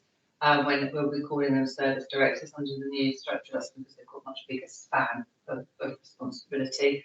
We haven't just got 3, that's just showing reporting lines. I'll go on to the further detail around that in a minute. 3 really would be a challenge. And then in addition to that, the chief executive's taken on some line management, so that's not currently part of the structure, but we're losing a corporate director. That was the way to kind of make that work. And then there were also kind of some anomalies. So if you look under me, for example, there's a box there which is kind of corporate strategy and planning policy. Those are things which don't fit comfortably within one of the new service areas for a number of reasons, and also felt that a link directly into kind of corporate leadership board as it is really important for those things. In terms of corporate strategy, that area is a post actually going forward, where it was a larger team, but that post needs to work really closely with that group.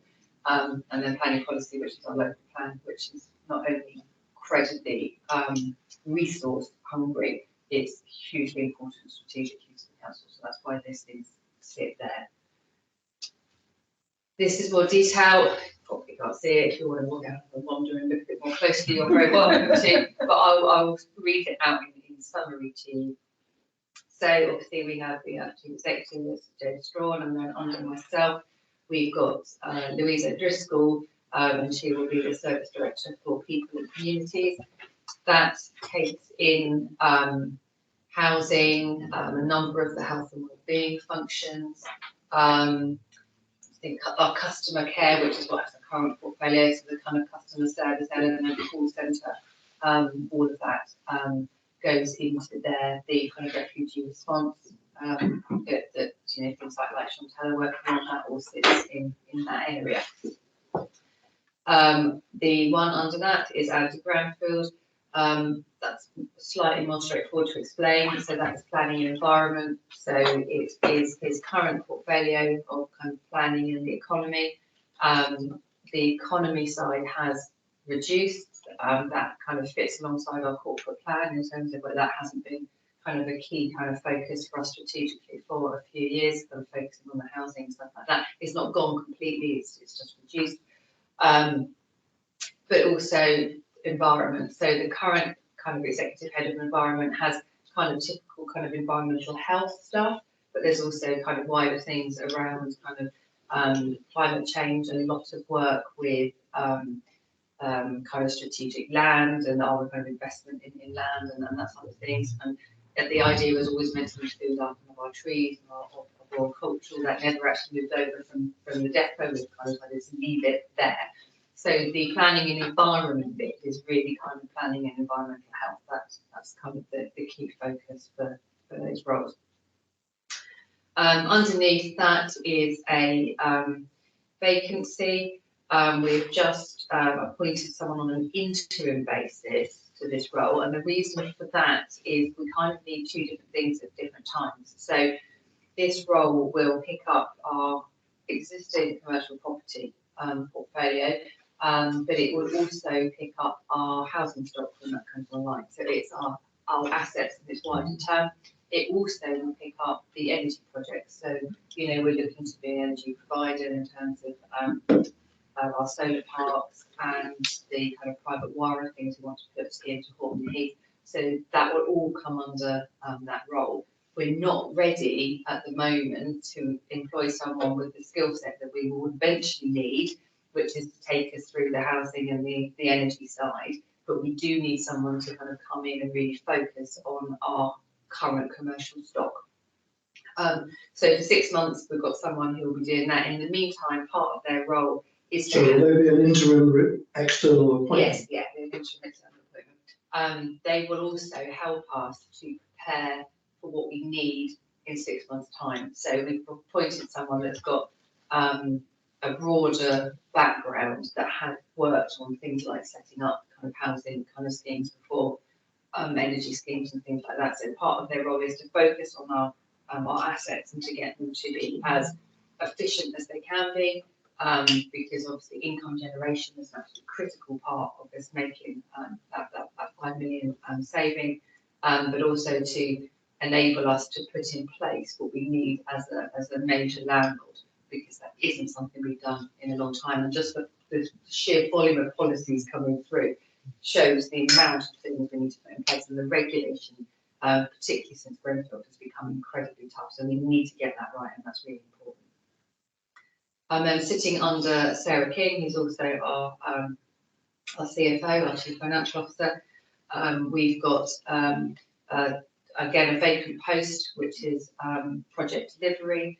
That will pick up One Horton Heath and our other major capital projects, all within one area. So at the moment, within our assets team, for example, we've got the property and assets side. We've also got commercial. We've got our project management team, and we've got our other kind of commercial projects. So, for example, like the post office site, that sits under the assets team at the moment, but actually we're splitting that out. So the built assets that we have and retain sits in one place. The building of something sits somewhere else, because it is a different skill set, and you do need different people to run it. So that's a vacancy currently. Yes, that is an absolutely critical job right now. It is. We have someone obviously running the kind of Horton Heath programme. They're a contractor, and they just run Horton Heath. We're not looking to immediately kind of get rid of them or anything. They are absolutely critical. This is, and to be fair, they're doing quite a bit of that role, but they're not doing that role, if you see what I mean. So they're a contractor as well. Yes. Yeah. Fixed term contract or external contractor? Yeah, it's because it's a that's risky though, isn't it? Because they're quite risk. Potentially they are. We are aware of that. Hence, it's a reason to put in a proper kind of post. It's because we don't have a background in commercial development. The cost of employing somebody directly from a commercial development sector is incredible, and it hasn't fit with our pay and our banding and our conditions. So this was a way to initiate it while we put those rules in place. We're still working on that now. It's incredibly complex trying to get a completely through public sector organisation to rub alongside what's becoming increasingly a commercial organisation, and to do that right without alienating a huge chunk of your staff is a really big challenge. So we're working with HR on those policies and how we do that, but that's why we have to kind of look at contracts to start. And then the other role in there is the service director for finance, improvement and housing. That will change slightly. So at the moment, Andy Smith, who you all know, has the kind of the start of the housing work under him, which is hence the reason that James has been liaising with him. But it won't sit there long term. Once it grows, once all these houses at Horton Heath have come online, then that's this department in its own right. Hence the kind of move over to the asset side. So he's aware that that's an initial thing. He's kind of babysitting it at the moment, kind of getting us to that place, and then it will move over. And to be fair, his service is large enough, kind of on its own. The improvement thing is really, it's around a number of things. It's obviously our continual need to drive out efficiencies and savings, which obviously we know we've got a 5 million target, but that's not going to be the end of the story. This, our funding situation is not suddenly going to magically improve. The world we live in is complex and difficult, particularly those in the public sector. So that's a key part of that, and it's looking at kind of efficiencies within the organisation. It also has a kind of staff that will actually kind of lead and do some of that, so support our services to actually make efficiencies, put changes in place, do all the kind of, it's huge. It's like turning a tanker, making some of these changes. So it's actually the resources that will help us to do that and make this efficiency. Just a question on that. So which of these service directors builds the houses? The ones that build is the service. I'll read it from there. I'll look at this one. I'll look at this one. The service director. The service director for project delivery. So the project delivery one, no, the middle one under Sara is the one that builds. The project delivery is essentially building, and then the management of them, once they're built, they'll move into the one at the bottom. Yeah. So that's the asset management one. And then the housing element of Andy's role is? That will move over to the asset, because what the bit he's dealing with on the whole, other than the fact he's the money for the bills, if you see what I mean, the bit he's really been focusing on is the setting up of our own stock. So he led on Bansan Court, for example, and that's fine. It's a small unit, and that's not when we're literally talking of thousands of houses, and it's a different natural needs, a very big team to do that. And that property in commercial is the plan, so that's capital funded. Yes. Okay, great. Yeah. And then under the chief executive directly, we've got the service director for neighbourhoods and countryside.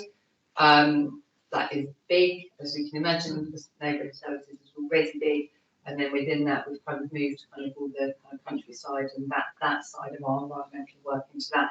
And countryside sounds quite small and innocuous, but we've got a huge strategic land programme, which you'll be aware of from the reports that have gone through Cabinet, which needs a lot of work. And we've owned the land. What we do with that land is now a really big question. And then we've got Service Director for Governance and Support, which is Jo Kassar, and that is, it is governance, it is support, it will be elections, it will be services, but it's also a lot of the kind of corporate support functions will be HR and IT and commerce has gone into there. So legal. Yes, legal. So again, it's huge, but it's very much an internal service. So the customers are essentially internal, and councillors, there's a lot of the rest of it is externally based. There's quite a lot of information. This is just a bit of a summary, really, of where we are with individual consultations. So as you can see at the top, the executive team CLB one is complete, but it's completely kind of complete as well. So the consultation's closed, but so have the whole thing that is done, and that structure I just showed you is confirmed. The rest are all at various stages of the journey, really. So all those that say complete under that one, the consultation has been complete, which means we have done proposals for kind of restructures, and they've gone out to consultation. Those are all closed. They all closed. The ones that say closed, other than the top one, all closed on the 6th of January. there's now a lot of work happening where we're going through all those consultation responses.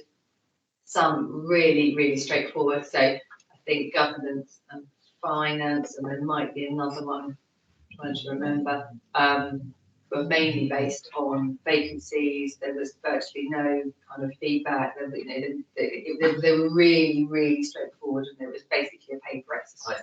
So those will be confirmed and signed off, and that will be that. The others, varying levels of kind of feedback that's now being kind of plowed through. Customer care was huge, absolutely enormous. It touched basically every department of the council, huge chunk of staff, and the proposals were to kind of completely change how that worked. So where we have a kind of central CMO team now, the proposal is for a lot of the specialist support within that to go back to specialist areas, which is kind of undoing kind of that big change we had. So huge lot of feedback on that as to whether or not, you know, that's the right thing to do, etc., which now planning through.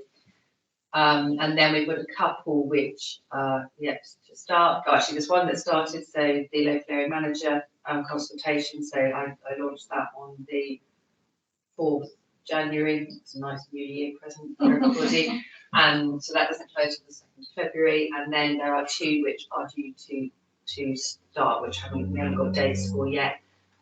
So the assets and project delivery one, that's because we're waiting for the interim person to start, certainly on the asset side, and the project delivery one, because that team hasn't kind of been split out yet. So when the assets person comes, they'll do the assets. We've got a plan for moving the project delivery part over to another area of the council, and then we can start that review.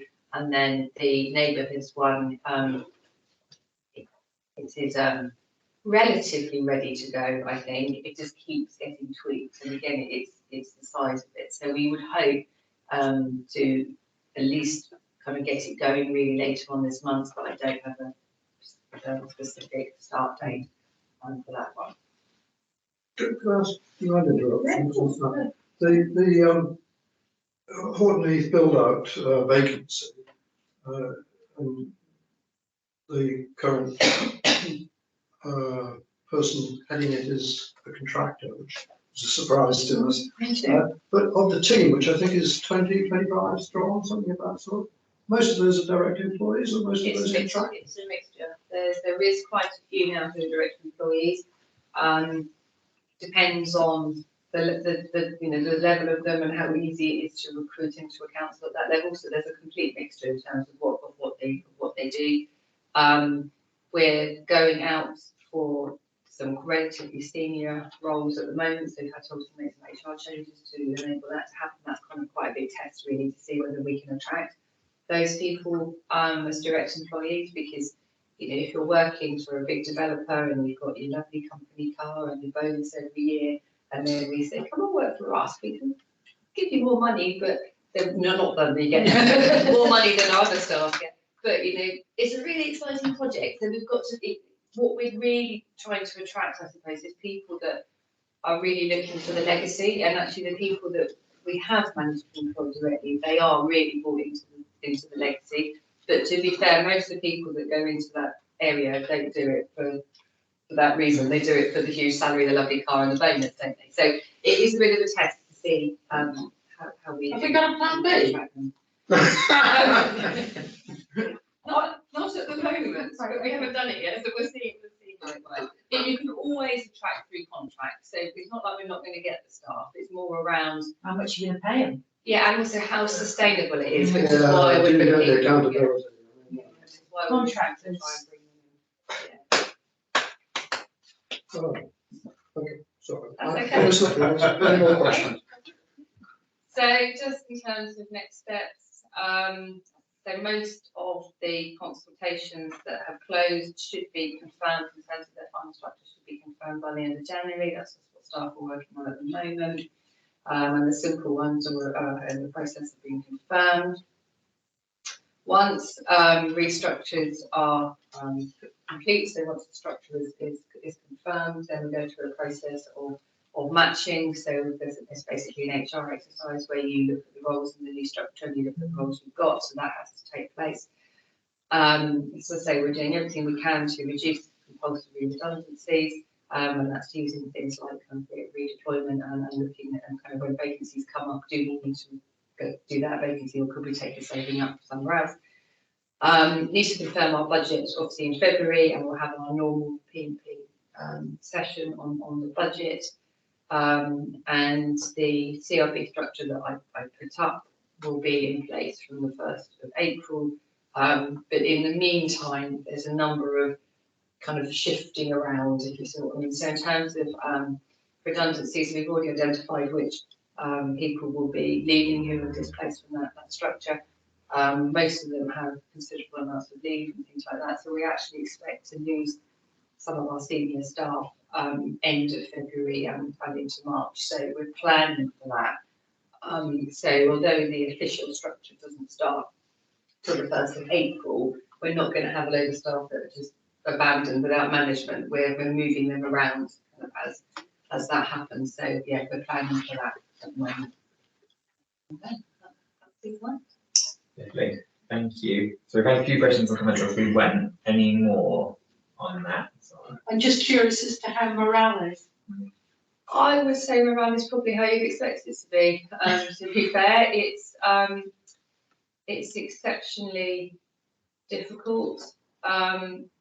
I think people have been amazing. They've been incredibly professional, but it is really hard. And kind of having been through the process myself, I know that the uncertainty is the hardest thing, and we're trying to kind of push it through as quickly as we can to give people that information. But yeah, morale is difficult. We are losing staff. We knew that would happen.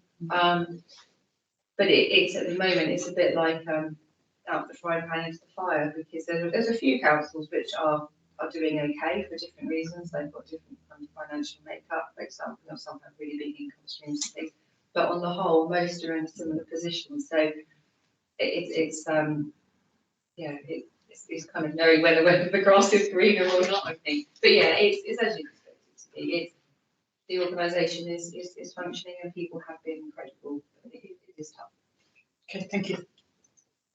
Any more? I've got one. So clearly there's a lot of work to be done on, I guess, rejigging the lines of reporting and who's line managing who, and all the people stuff. There's also, it strikes me, a great deal of work to be done around sort of IT and systems, so rejigging all the case management inboxes and workflows. Yes. And that to me actually feels possibly more risky in terms of actually having it ready. Yeah, that's a really fair point. It is absolutely enormous, as you can imagine, particularly as from the case management thing, everything's in queues. So and so all of that needs unpicking. So James is obviously developing a project plan to enable that. Not everything will be in place for start of April, so some things will sort of identify what the really critical things are that need to be in place, and then which things can come over later. Some things can change over time. Some things are less important. Some are really important. But what will happen, particularly with the CMO stuff, I think to start with, is James isn't. Over time that will all change. But as long as the people might move their employment, as long as they know what queue they're working from, then that can exist.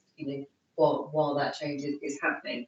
It's about making sure that everybody does know where they are. But most people, in terms of the individual, so how it's kind of working is that, if you've been predominantly working on finance, then it's most likely you'll now be in the finance team. So your actual day-to-day work won't change. So in the short term, it's fine. But in the long term, to get it all completely right, yes, it is a very big piece of work. And there's also all sorts of things like email sign-off and phones, hunt groups. So when the phone rings, so there's all those sorts of things. And actually, we've not really used phones in the same way for quite some time. So actually, we've got some strategic decisions to take as well about, how do we use phones? Do we just use laptops and all of that? So all of that's got to happen quite quickly. We would just do Super. Thank you. No one else is waving, so. No, just drowning. I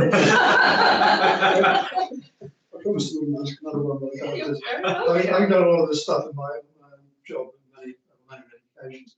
But where somebody is being shunted into another job or would like to take another job that's a lower salary, are the grandfathering arrangements in to feather that, to soften the blow? Yes. Yes. So You are up to a point, so it depends on how big the jump is. Yeah. So you're protected, and I can't remember how many grades, if it's 1 band or 2, I'd have to check. But yes, they then pay we retain the original salary for 12 months. So so they have an adjustment. okay, because in the private sector, people coming into pensions, they're protected usually for 3 or 5 years. Yeah, no. Great, thank you. So we've got 2 items left, and we'll do them together as we usually do, which is the cabinet board plan and our own work programme. There were 2 items we noticed on the cabinet board plan, which were public transport and climate change, which we thought we might want to pick up, except that our work programme is very full. But we thought those items actually were not likely to make their cabinet date anyway, was why I took from that conversation. We can, from what you said, Mike, we think it's very unlikely the climate change one will come, Yeah. but at least confirm regarding the public transport strategy. Okay, super. So were there any other comments on the board plan or the work programme, with the caveat that our work programme is basically full? Please don't suggest anything else. Doesn't look like it. Good. In that case, I just need the date of the next meeting is Thursday the 9th of February, back here, so I'll see you then. And well, enjoy yourselves until then.